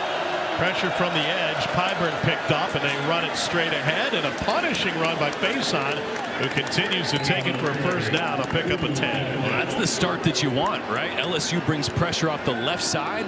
You run zone to the right, so they're down 1 player to the right side of the field. And nice big gain. If you can build on that, this offense starts to click, right? The run game gets going. The play action pass is there for Lenore Sellers. You can get him outside the pocket. That's where the South Carolina offense wants to live. Sellers just 8 for 17 through the air tonight. They'll roll it left and dumps it out to Matt Fuller out of the backfield. What did I just say? Run game gets going. Now the play action, getting Lenore Sellers outside the pocket. Little 21 personnel there, so 2 running backs, 1 tight end, getting Fuller and Faison on the field at the same time. Well, they run 21 personnel 22% of the time. And with Matt Fuller coming on and being more of a featured back, they've gone to it more often. Now trips to the right. Sellers fakes it that way, trying to escape to the left on a design QB run, and he steps out of a would-be tackle and takes it for a first down. Pyburn only got a shoelace. Yeah, this is a called run play, but Lenore Sellers is going to see Harold Perkins blitzing off the side right here, so he's going to try to throw this bubble. Problem is, I think that's A.J. Halsey who triggers really quickly, read that the whole way, so smart decision by Lenore Sellers to not throw that. Would have been a big negative play, maybe an interception. Instead, it's a first down. Opening drive, second half for South Carolina. Sellers again moves the pocket. This time he'll keep it. It's good blocking on the edge from Jordan Dingle. You can see the design here from Mike Shula, right? You saw it in the opening 15 plays, their script to start the game. And then you see it here after a halftime where you can discuss, what do we want to do on this first drive? Run Sellers, get him outside the pocket. And it feels like, let's move the pocket before they force us out of the pocket. Yes. Not on third and longs, but on second and mediums, on first and 10s. Son of the Hall of Fame coach Don Shula. Mike Shula, first year as the OC here. Another bust up the middle for Faison. That's 2 first down runs for Russell Faison out of Pottstown, PA. Boy, that was messy up front. Jacoby and Guillory came right through the A gap. Almost blew up Faison in the backfield. He did a really good job of just being patient, navigating, then getting north and south. They need more of those. When it's not perfect up front, just getting something positive out of it instead of a negative. Faison again, very patient behind the line of scrimmage, and he finds a gap to pick up 8.5. Great patience. Now, that's the veteran. Obviously the grad transfer from Utah State in his 7th year of college football. He's 25 years old, so he knows this game well, and showing that by being patient, letting things sort out in front of him, and then getting north and south. Good couple runs to get South Carolina around the 30-yard line here. And now Fuller in the game, and the pistol behind Sellers. And a 72-yard run in the first half, and the lone score tonight for the Gamecocks. And Fuller picks up another first down. All right, well, feel like Mike Shula and Shane Beamer have said we're just going to make this a black and blue game, and we're going to try to road grade our way. 6 out of the 7 plays on this drive have been run plays. You know what that does? That starts inviting defenders into the box. That gets those safeties lower. Calms the movement down a little bit as well. They go trips to the right again.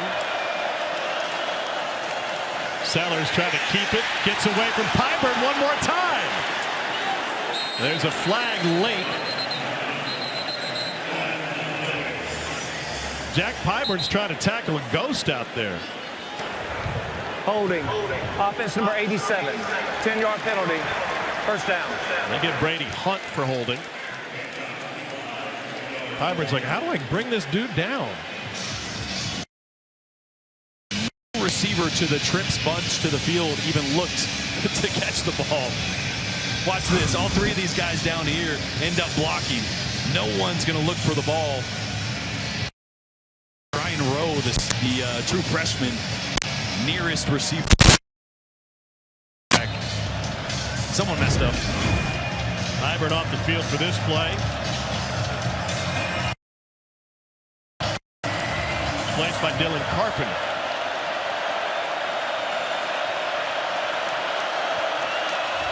First and 20. Attaway runs through Whit Weeks. So pardon me, Full. Able to pick up about 5.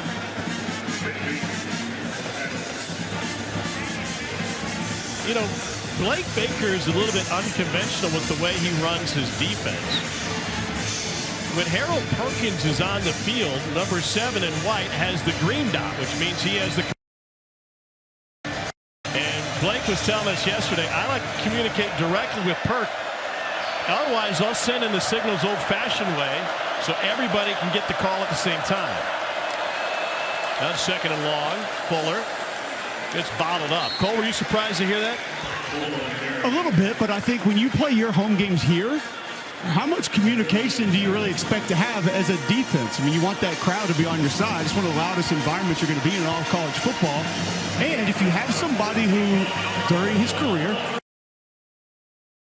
concepts of where he's been, because he's bounced around, been some different places, and you can pop something in his ear late, even if it's just something you see where, hey, man, just go ahead and trigger off the left side and just go. I think there's value in that.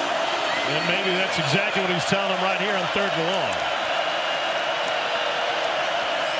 Option look and a shovel pass off of it. Gets him back to the line of scrimmage with Jordan Dingle. Like they took that play from the Vanderbilt playbook. And it leaves 4th and 10.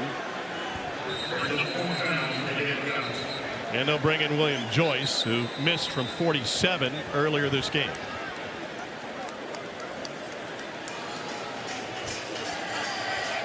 What a disappointing end to that drive for Lenora Sellers.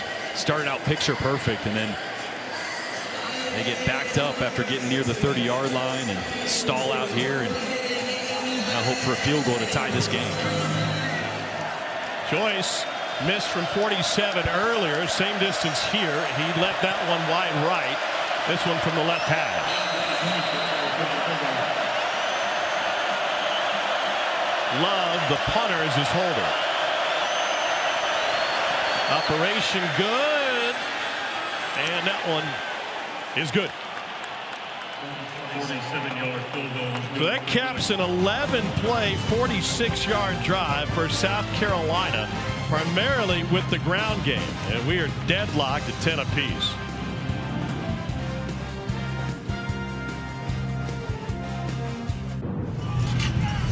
Take it back to 1994, the only time South Carolina has won a game here. Chance of rain in this stadium, never, except for October 1st of 94. Steve Tannehill was the South Carolina quarterback. He said it rained for 24 straight hours. That was first year of the Brad Scott era, and his son celebrating with him before going on his own coaching career. LSU has dominated this series, having won 20 of 23. Garrett's been banged up a little bit. Dylan Stewart has been living in the backfield. A couple big hits on Nussmeier. Limped off a couple times. Got that right ankle taped up. A couple decisions downfield that he'd like to have back. One right there ended up in an interception. I'd love to see them get the ball out of his hands a little quicker. They got so much speed on the outside. Let's get some of those guys in space. And here it is, getting rid of it quickly. And he goes to Trey'Daz Green. This guy's a unicorn. He's 6'7", 245. They don't just use him on jump balls. They use him in the open field. Yeah, he's such an athlete, right? I mean, when you get 2 tight ends in the game, you're going to trigger a different personnel grouping from the defense as well. A little bigger bodies, and then you can use him as kind of a wide receiver. Get him in space on a linebacker, and good things happen. And now Durham weaves his way through the South Carolina defense. And Cole, it also impacts how the defense identifies number 14 in White. They don't just think of him as a tight end. No, we asked Clayton White that, and you saw it. He kind of just tight end, not really tight end. Like, I think he's just a guy you got to know if 14's on the field. No matter what you're designating him as, you just realize he's probably a mismatch. He said it's not 11 personnel, it's not 12, it's like 11 and a half personnel. Yeah.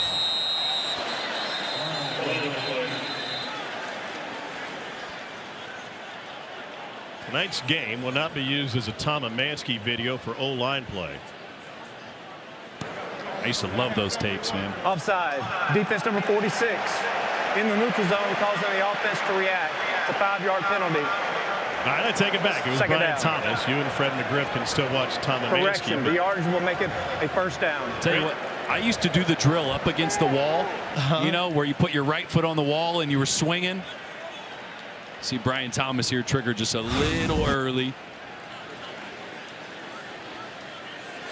That's a really good circle. Thank you. Speaking of baseball, great to see Paul Skeens at the game tonight. Jay Johnson, the national championship head coach, stopped by at halftime. Say hello. They get some recruits in town tonight. Down the sideline. There's Trey'Daz Green again. And that is a mismatch on a 6'1" DQ Smith. It's a pickup of 19, and this feels like the coming out party for Trey'Nez Green. Yeah, this is such a good throw by Garrett Nussmeier. It's tight coverage, and he doesn't throw a line drive back shoulder. He puts a little touch on it, because by the time he releases it, Trey'Nez hadn't turned his head yet. Really big time throw, accurate throw downfield from Nuss. He had 2 catches on the season coming into tonight. He's got 6 for 77 and a tutty so far tonight. By the way, speaking of national champions, D.D. Bro stopped by. Timeout taken by LSU. Timeout. LSU. The first of the half. Step away for a timeout. 6:55 to play in the third quarter.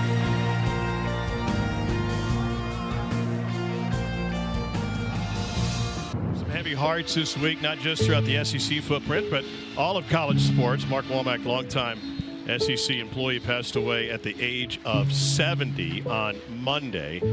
He spent 47 years working for the Southeastern Conference, including a couple of stints as interim commissioner. Had his hand on the football scheduling, the bowl relationships, TV relationships, and our friend Larry Templeton had a funny line. He said he worked his butt off putting the 13-game schedule together, and then Slive walked in one day and said, "Boys, y'all got a 14-team schedule?" Cole, 47 years at the Southeastern Conference. He'll be dearly missed. I'll tell you, there are not too many better storytellers on this planet than Mark Womack. He was a joy to listen to, could bring a smile to any room, and was just a walking history book of the Southeastern Conference. He will be greatly missed.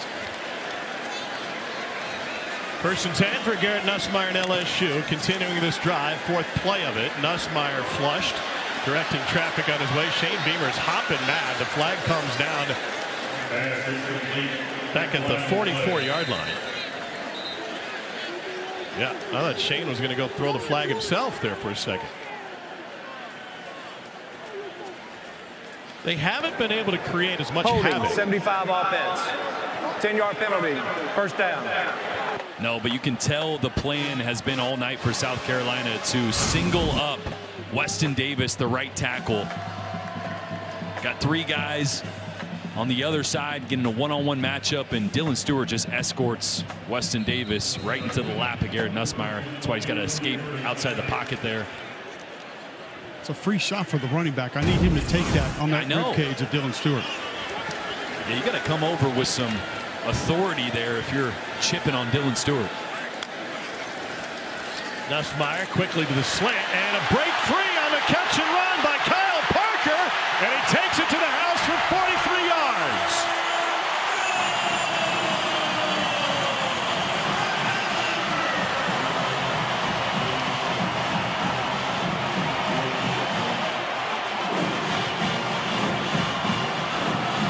The sophomore from Allen, Texas, has turned into a featured receiver in this LSU attack, and Parker has his 2nd touchdown of the season.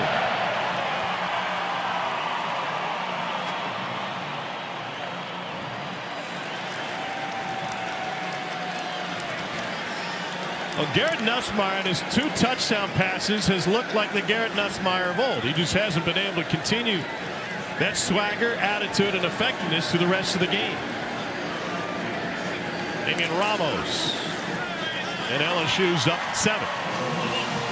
Boy, just a veteran move by Garrett Nussmeier. You're going to get a blitz. Sean Murphy's going to come right here, so 5 are coming. You got 1 high safety, man coverage across the board, and you got a slant right here on outside leverage. Just replace the blitzer, get Kyle Parker in space, and let him do work.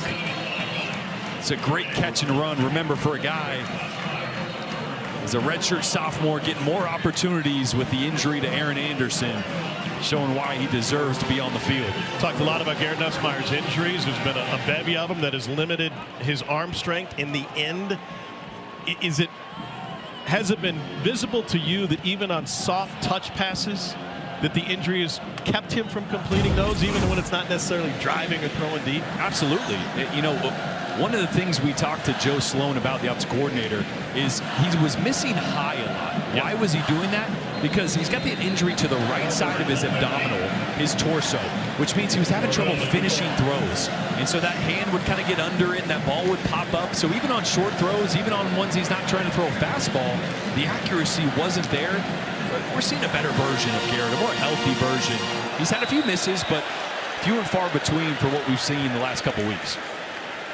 Aaron Burrell kicks it out of bounds. Let's get you to the studio. Here's Dari. Free kick out of bounds.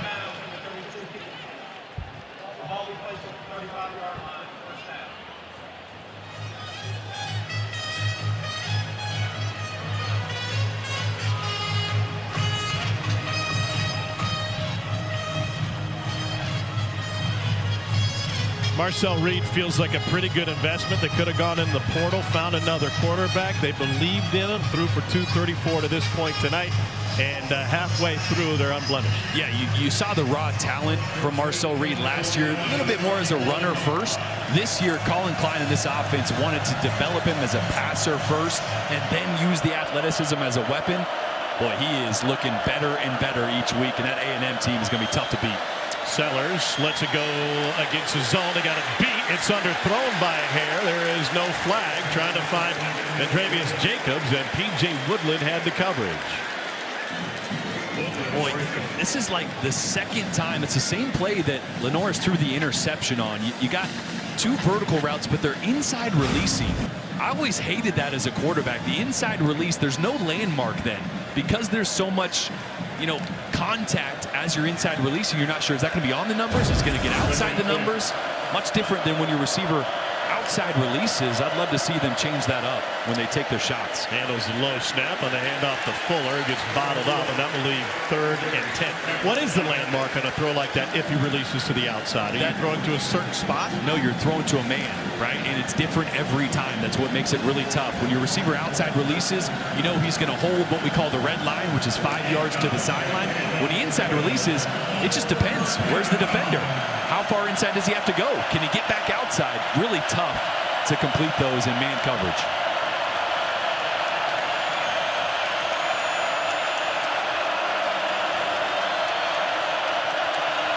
Now 3rd and 10. Sellers completes it to Hunt. That'll bring up 4th down. On a stop by the freshman DJ Pickett. Well, really the only place Sellers could go with the ball there. Man coverage across the board was sticky. And another stalled drive for South Carolina. So you see Xavion Thomas trot out there to return the punt. And we got a little swinging gate out here from South Carolina. Here's some trickery from Shane Beamer. And then you run Nick Harbor on late. That's an added dimension. Oh, they had the fake set up, and they blew the whistle beforehand. There's a flag in the backfield.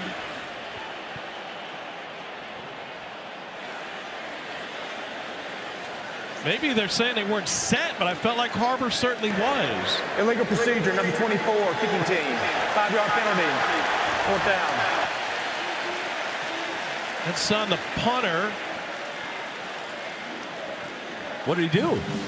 This is Shane's wondering, but looks like the explanation he got made some sort of sense. I was talking to Shane before the game. He's getting ready to go meet with the officials. A lot of times you'll go over what your trick plays are. Everybody's on the line of scrimmage properly? I don't know. Huh. They might have had the first down there if the whistle wasn't blown. They get the punt away, and it trickles out of bounds. They'll mark that at the 7. It's a 57-yard punt. And a missed opportunity for South Carolina with Beamer ball. It turns into a flag instead of a first down, and Shane Beamer disagrees adamantly.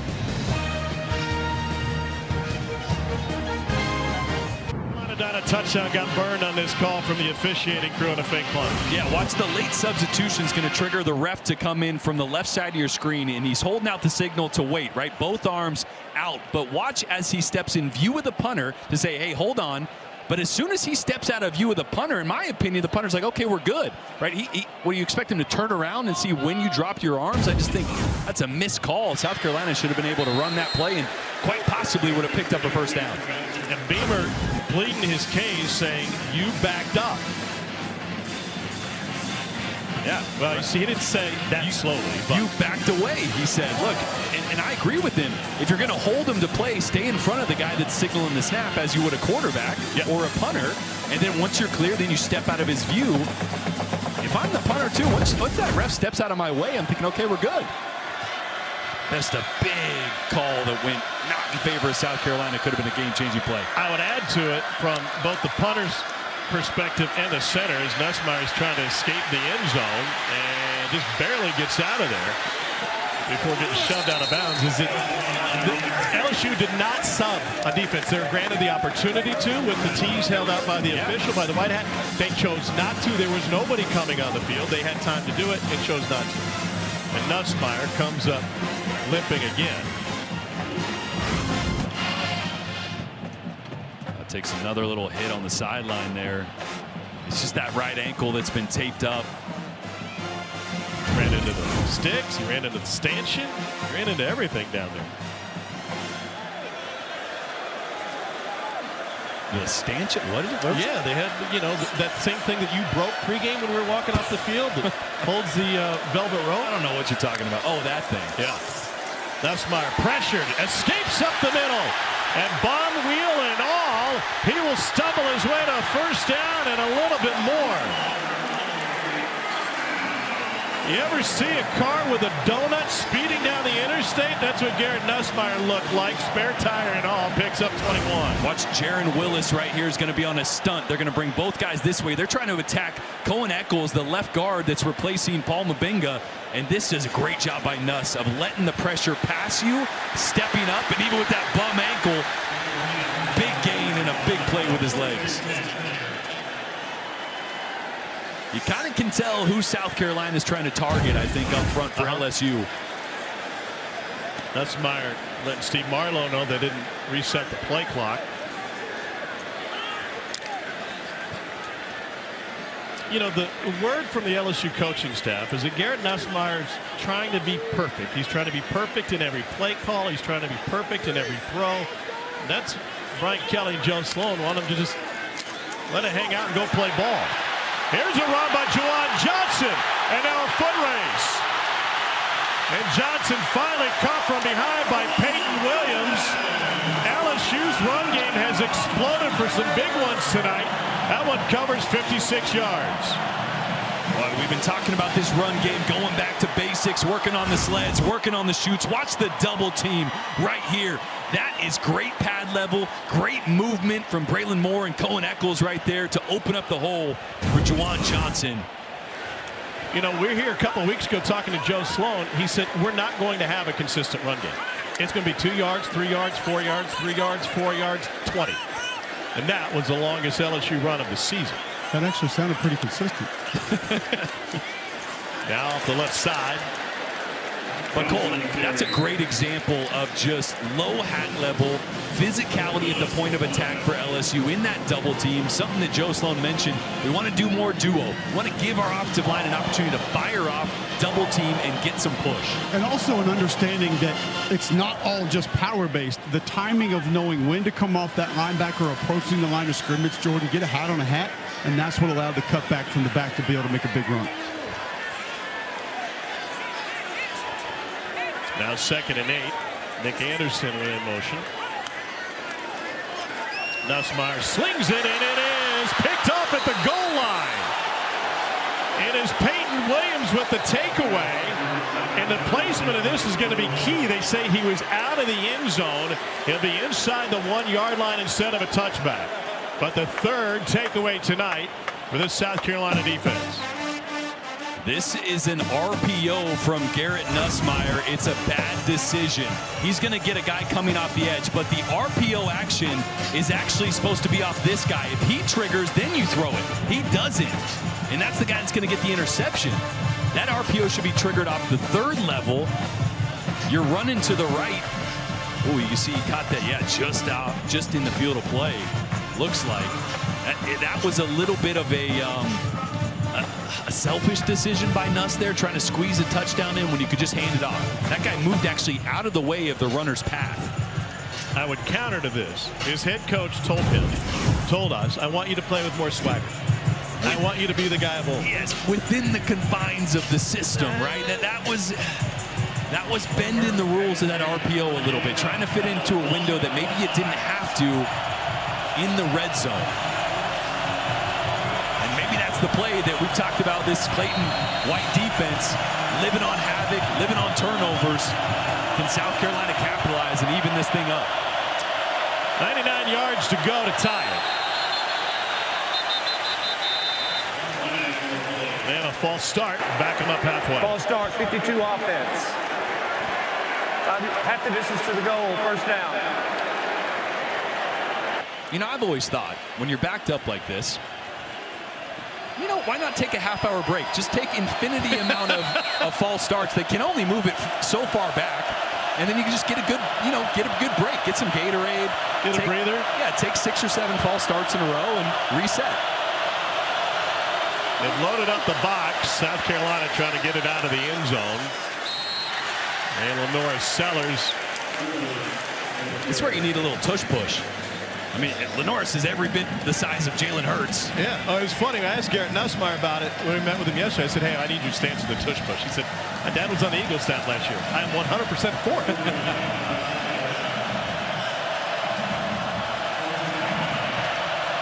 I think you almost do the same thing again here. See if you can get another yard or two to give yourself a little more breathing room. They fake the jet sweep. And face on. Picks up maybe a couple.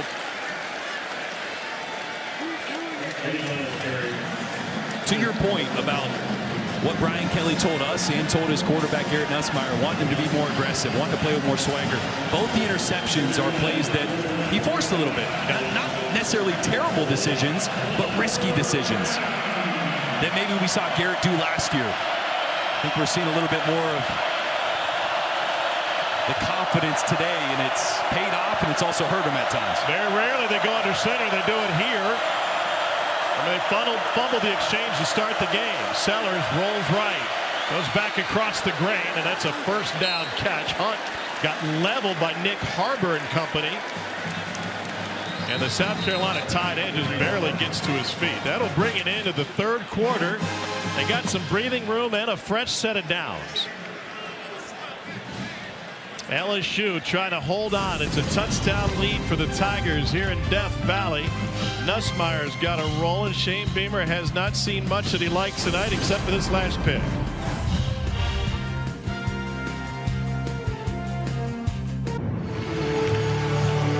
LSU clinging to a touchdown lead despite turning the ball over moments ago. Cole Kublik with Brian Kelly.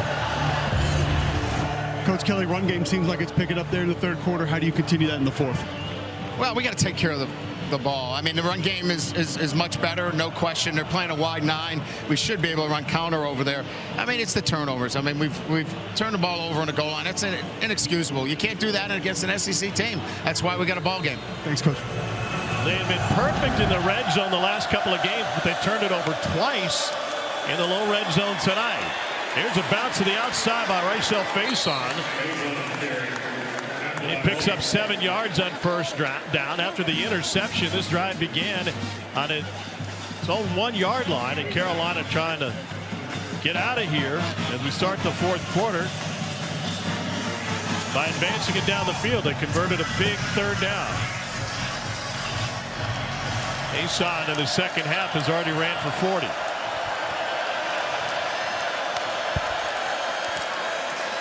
Here he is again off the right side. Faison is a well-traveled running back as he picks up 14 yards. Got a late waiver to practice with the team in his 7th year of college football.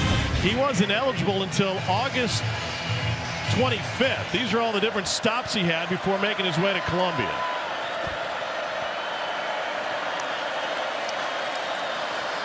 And now Sellers keeps it, tries to win a race to the edge. Like a late shot. Won't be flagged as Harold Perkins chased him down. Tom, I'll still say one of the wildest things I think we have ever heard in a coaches meeting is when Shane Beamer told us they're getting ready to go into game week preparation. And he said, I got NFL scouts asking me about face-on, said they want to get him in camp. I didn't know if he was going to be practicing for us to prepare for the opener or be in an NFL training camp like 3-4 days later. Quite an addition. It's like a waiver wire pickup late in the year. Sellers lets it rip, and he finds Nick Harbor. And Harbor takes it down to the 37. Pretty good target if you can find number 8. Big target, and they gave him a lot of room at the line of scrimmage. Any guy that can run a 10-100 meter, you want to make sure you're playing deeper than normal, and they did on that play and took advantage of all the green grass.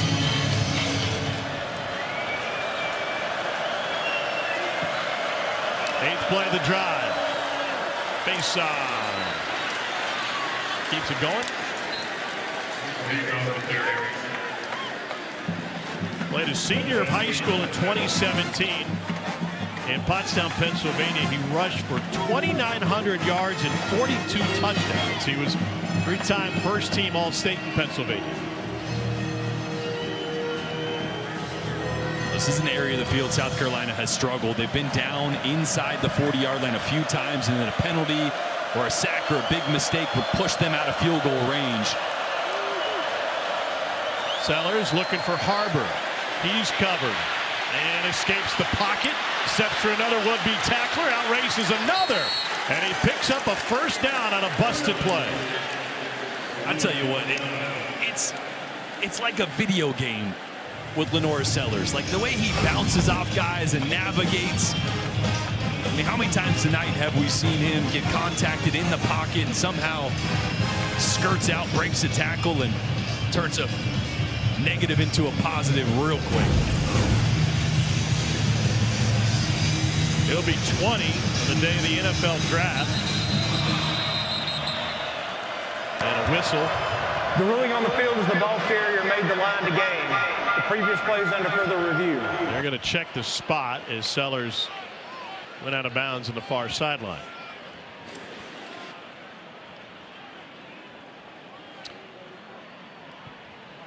Remember that last possession for Shane Beamer in South Carolina, it looked like they had converted a fake punt. It was whistled dead. The ball's in the right hand here for Sellers. See if that right foot goes, it looks like it's out of bounds. Ball's way back. If it was the left foot that went down first, and it's probably a first down. This will give us a look. Look where the ball is, though. He actually almost reaches it backwards. Yeah, you're right. Right when he's still, I think that's well short, like a yard from the previous angle.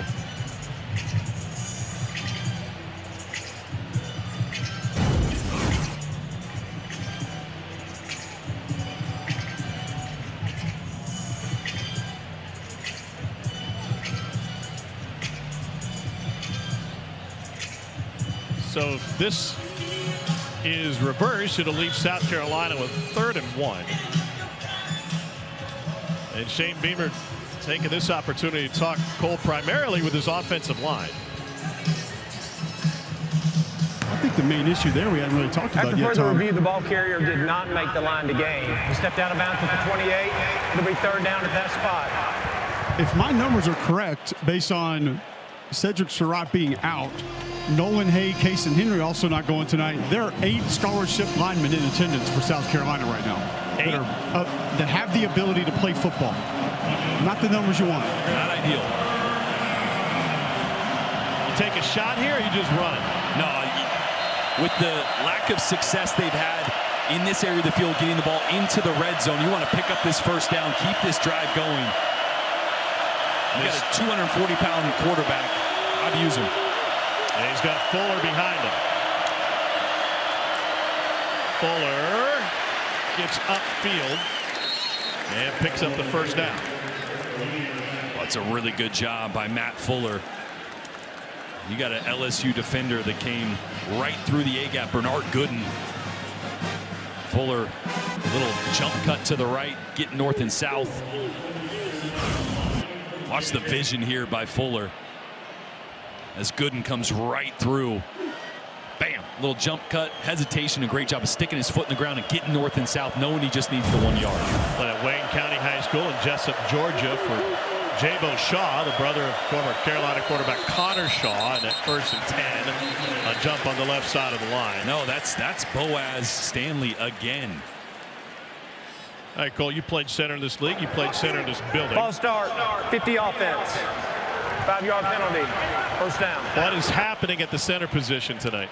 Well, I think there's a misunderstanding of what the snap count is, or what the indicator is to then go snap the football. There's obviously some confusion there, because as Jordan pointed out earlier in the game, we've seen Sellers go make a look, and then all of a sudden there's an attempt at the snap. But here's the problem right there when you see that talk. Just snap the football. Start the play. Yeah. 54 yards of penalties for Carolina. Sellers, before being flushed, launches it and perhaps got out of the pocket. You can't have that after picking up a first down, getting inside the 30-yard line, then you back yourself up to 1st and 15. This is where LSU thrives, when Blake Baker can dial up pressure. Intentional grounding, offense number 16. Penalties, a loss of down at the spot of the foul. Second down. It's the second intentional grounding committed by Lenore Sellers tonight. And once again, the second time he's kind of scrambled back to his right, but not gotten far enough outside the pocket, because remember, he's got to get out there. Still a couple yards inside the frame of that right tackle. That is a loss of 13 yards. It leaves 2nd and 28. The mistakes compounding for South Carolina tonight. Brian Kelly happy to collect his winnings, and they keep giving them to him. 4-man rush. Sellers ducks his way out of the pocket and gets taken down at the 35 by Harold Perkins.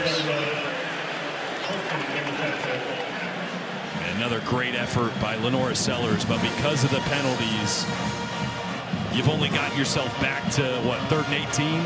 Jeez.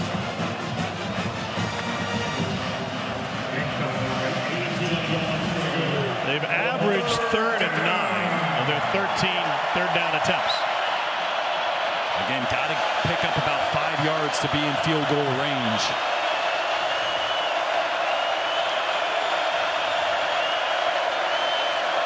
They bring the house. Sellers can't escape. With Weeks.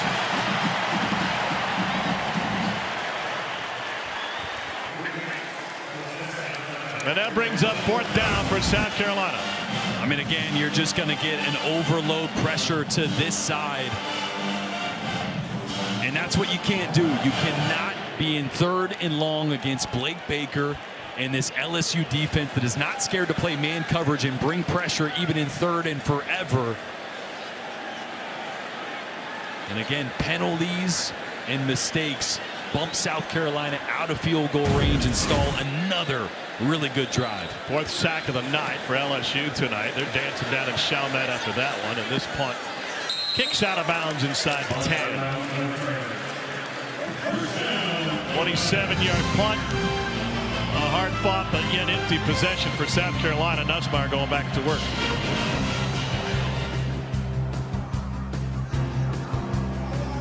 Mobile 5G home internet. Sloppy both sides. LSU has turned it over in the red zone twice. In fact, right at the goal line twice tonight. 2 of their 3 turnovers. Aaron Nussmeier has thrown a pair of picks.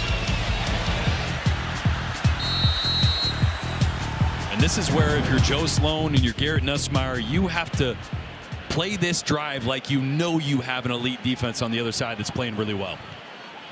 Risk averse. Try to take some time off this clock and pick up a couple first downs, unless Dylan Stewart decides to blow up your run in the backfield. But Cole, it was interesting. We're here right after the Florida game. They picked off DJ Lagway 5 times, and Brian Kelly made it clear. He said it's not the OC's job to worry about that. It's my job to control the game and to put us in the best position to win. And if I want to take the air out of the ball, that's my job to do so. Absolutely. And this is a spot where if it's me, this is 3 handoffs or you're fired. 2nd and 12. See if Stewart's tackle behind the line of scrimmage has changed things. They go 5 wide here. It won't be 3 handoffs. And he's able to go the short way, and the completion to Harlem Berry out of the backfield. Jalen Kilgore was banged up early in the game, didn't miss much time. He's in on the stop, and that leaves 3rd and 8. So how, as an offensive coordinator, can you call a pass play to make Garrett Nussmeier more safe than risky? Well, what they did right there, spread things out. It clears the picture for a quarterback. It doesn't allow the defense to disguise coverages at all. Here you see South Carolina showing pressure. Looking for Trey'Nez Green. He's covered. And behind the intended receiver, Durham, and that'll be a 3 and out for LSU. So to Cole's point, not only did you put it in the air a couple times, you didn't run any clock. No doubt. And the pressure spooked Garrett Nussmeier a little bit. Watch Trey'Nez Green. If he just hangs tight, watch this route come open right over here. It's going to cross the hash and be wide open. He's got a chance to squeeze that ball in there. Obviously feels a little bit of the pressure, just trying to check it down, which I don't mind that decision, but 3 and out. Bakari Swain back to return for Carolina and take it off a hop. And he's got a seam. Bakari Swain down the sideline, and South Carolina's going to be in fantastic field position after forcing the 3 and out. Lenore Sellers back to work. South Carolina midway through the 4th quarter, trailing by a touchdown.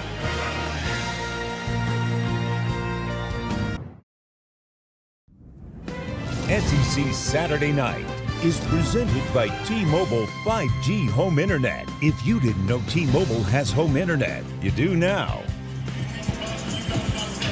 Best starting field position of the night for South Carolina, and Lenore Sellers got to turn into a video game superstar if they want to close this out and tie the game. When you watch him play, it's almost like old school Street Fighter, right? A big uppercut, and then somehow he rebounds and gets on the offensive like a Hadouken. It's unbelievable the way he bounces off guys like the old school Nintendo game. You know, you hit a big and you're like, oh, he's done for sure. And then somehow lands on his feet, comes back after you. Hold on. One-on-one, Lenore Sellers is going to have to put a Superman cape on and win this game for South Carolina. Don't fake. You're a Sonic the Hedgehog guy. I already know that. Street Fighter more Sega Genesis than Nintendo, I believe. Yeah, you're... Oh, no. You're wrong there. Super Nintendo, maybe? I had a Sega Genesis. Pressure on Sellers. Lobs it down the sideline. It is incomplete. I had to play it with my friends because I didn't have the Nintendo. Well, that pass looked more like a ColecoVision. They just haven't been able to hit on the deep balls, and he is only 13 of 24 tonight. You see the uptick in designated runs. The problem is he's had to scramble because of pressure in the pocket a lot more than they've been able to design runs and sit in the pocket and deliver the ball downfield. Straight ahead, maybe a yard.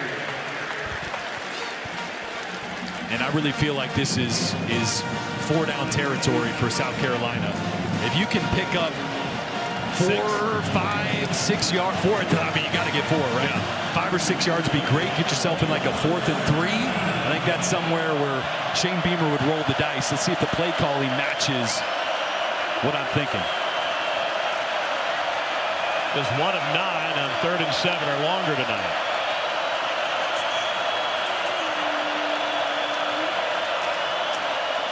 Faison. All right. Close, right? You run the football hoping you can pick up that 5 or 6 yards. You're close. Was it 4th and 4? All right, so you think about what they have at their disposal within the offense, what they love, the splitter, running off of that or putting it in the air. Does that play work here? Yeah, you'd love to get Lenore Sellers outside the pocket. The problem is you're on the right hash with the right-handed quarterback. Don't know if I love that. They're 6 of 11 on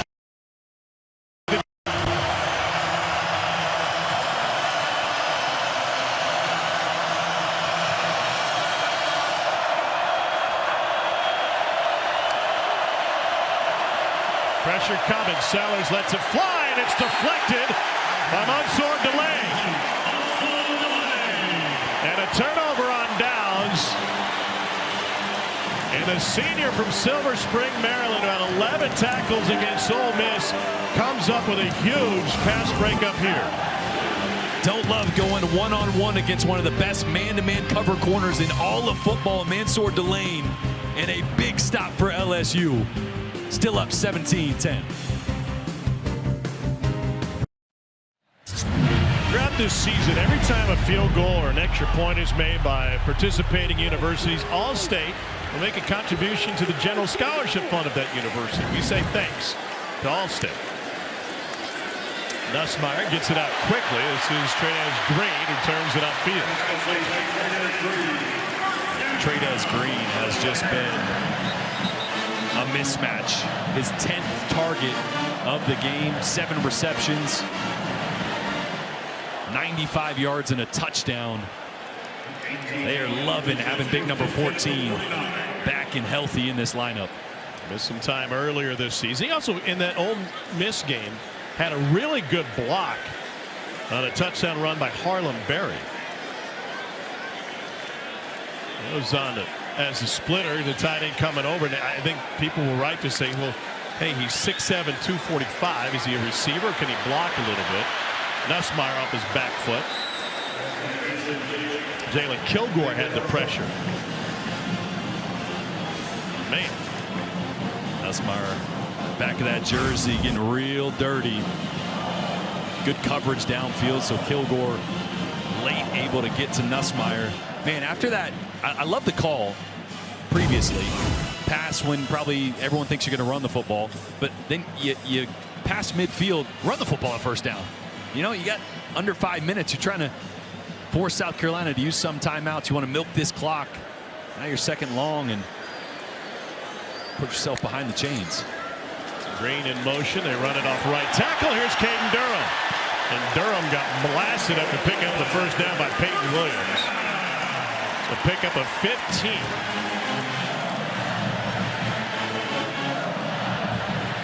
A really good job up front once again. Braylon Moore, the center, on a big one-on-one block, but it's good to see this LSU run game get going between the tackles. It's not something that has really worked with any consistency so far this year. I think getting back to old school fundamentals up front really paying off for this offensive line. They look a lot better tonight.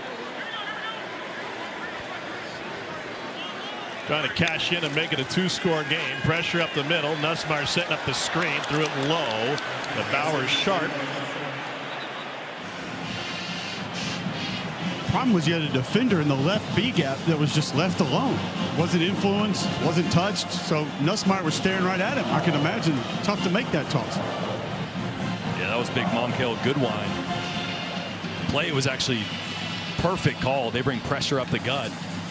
It's got a chance, but you're right, Cole. It's tough to kind of find the lane when you got a 305-pound body sitting right where you're trying to throw it.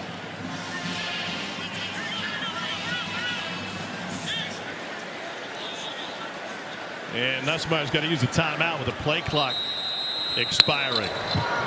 Timeout. LSU, their second of the half. 30-second timeout. 2nd and 10 for LSU. Brian Kelly has not been happy with Garrett Nussmeier's pre-snap decisions. Time to check in with the studio. Here's Dari.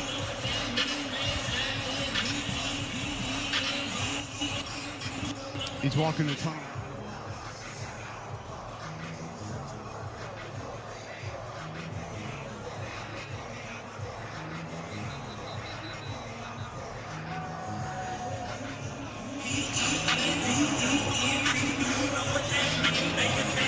Wow, what a scene there.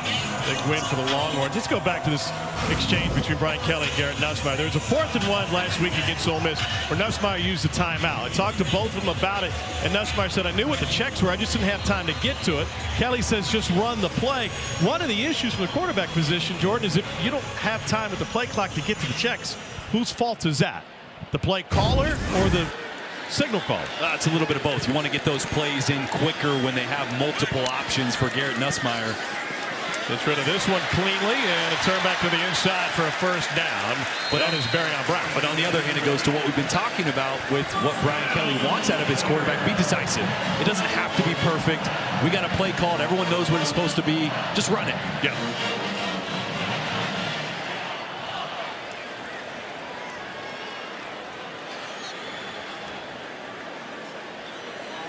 They'll bring subs in, looking at a 1st and 10.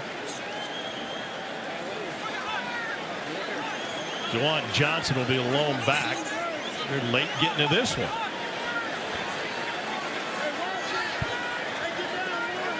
Play clock at 2. Low snap. Steps up, fires to the end zone. Trey-Dez Green with the catch down at the line.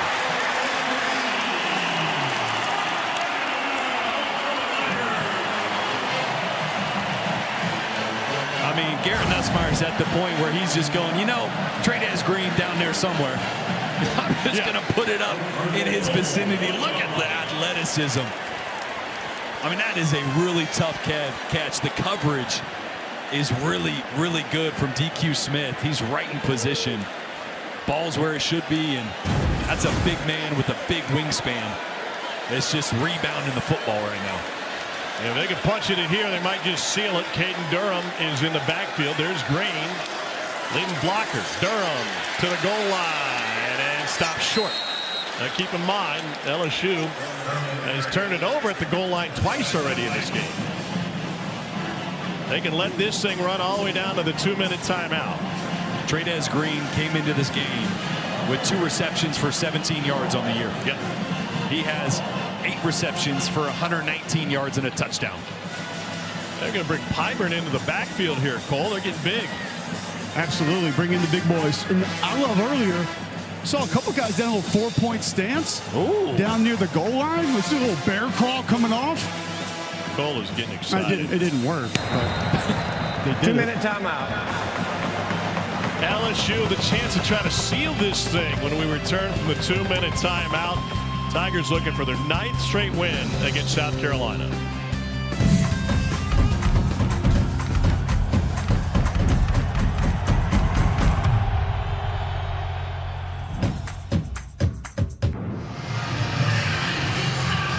Red zone did more like the Kenny Loggins danger zone for Brian Kelly tonight. 4 possessions, only 1 touchdown and 1 field goal. They've turned it over twice. They came in 8 for the last 8, all touchdowns. 2nd and goal for Garrett Nussmeier after the completion of Trey-Dez Green. Caden Durham is the running back. They're going to go QB sneak under center, and Nussmeier stopped short. Jalen Kilgore came crashing in and pulled Nussmeier back. That's the reverse tush push. The tush pull.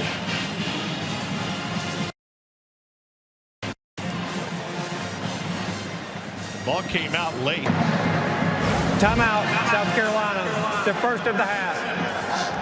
Oh, that ball 30-second was timeout. definitely out. That is Got lucky just to fall on top of it. What do you think about the QB sneak under center for a guy who's got a bad week? I was just going to say, like, normally I like the call. I don't think enough teams do it on the 1-yard line. But when you got a bum ankle that you're trying to push off of, you've been beat up all night. Don't know if I love it. It leaves 3rd and goal. That's where I love it. They brought in Bauer Sharp, guy that was formerly a quarterback, tight end. Put him under center. Let him QB sneak it. And he ran a lot of Wildcat when he was at Southeastern Louisiana. Now, hold on a second. We got mad at South Carolina for opening up the game under center. And we want to take our hybrid flex tight end and put him under center. Cole, we're just spitballing, you know. I'm not saying they should do it right now. I'm saying maybe that's something they have in the game plan for the future. Noted. Noted. Yeah, just hand the ball off, okay? Let's not overcomplicate. 1:54 to play after South Carolina used a timeout. You are at the 3-yard line now, though. This is not just an easy hand it off, fall forward. Well, they took Trey-Dez Green out of the game. He's now on the sideline. So that fade to the 6'7" tight end is Early on the field was a fumble recovered by the offense at the 3-yard line. 2nd down, 3rd down.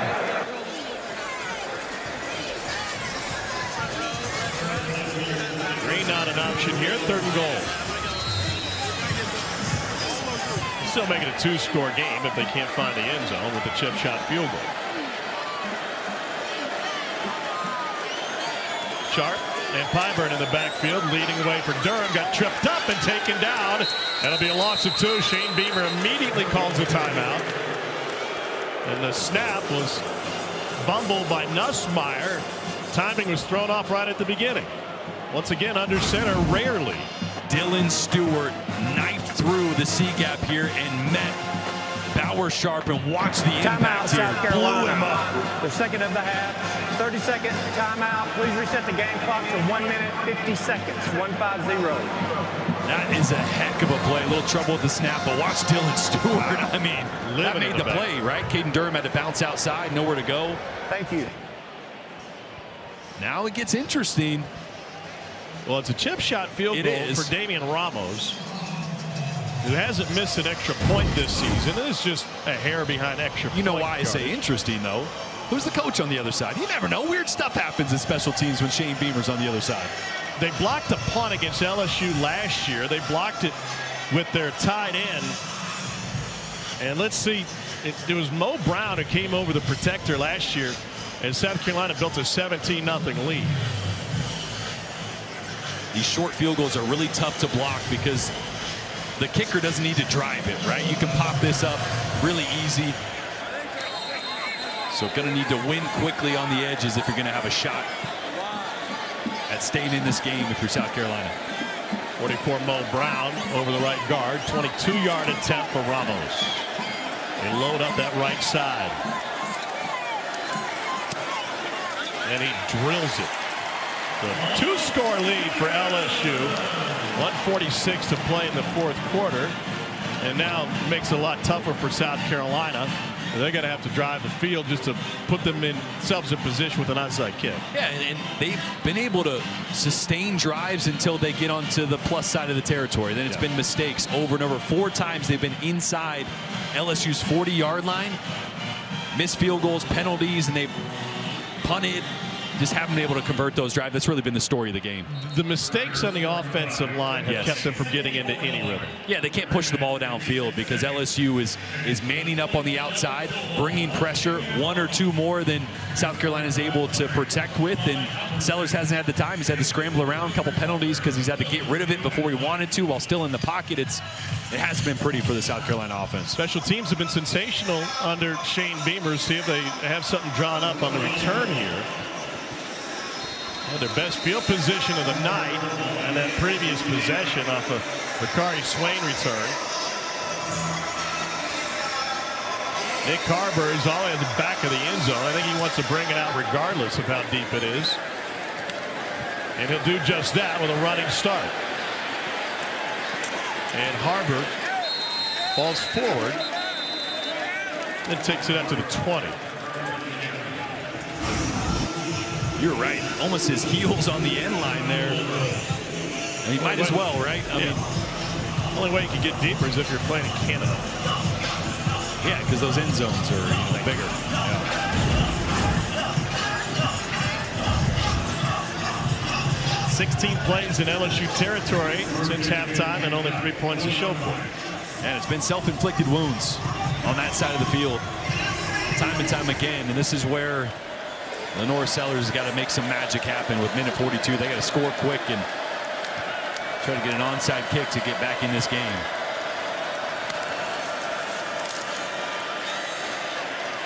He's able to get rid of it, complete to Vandravius Jacobs, and he's forced out of bounds.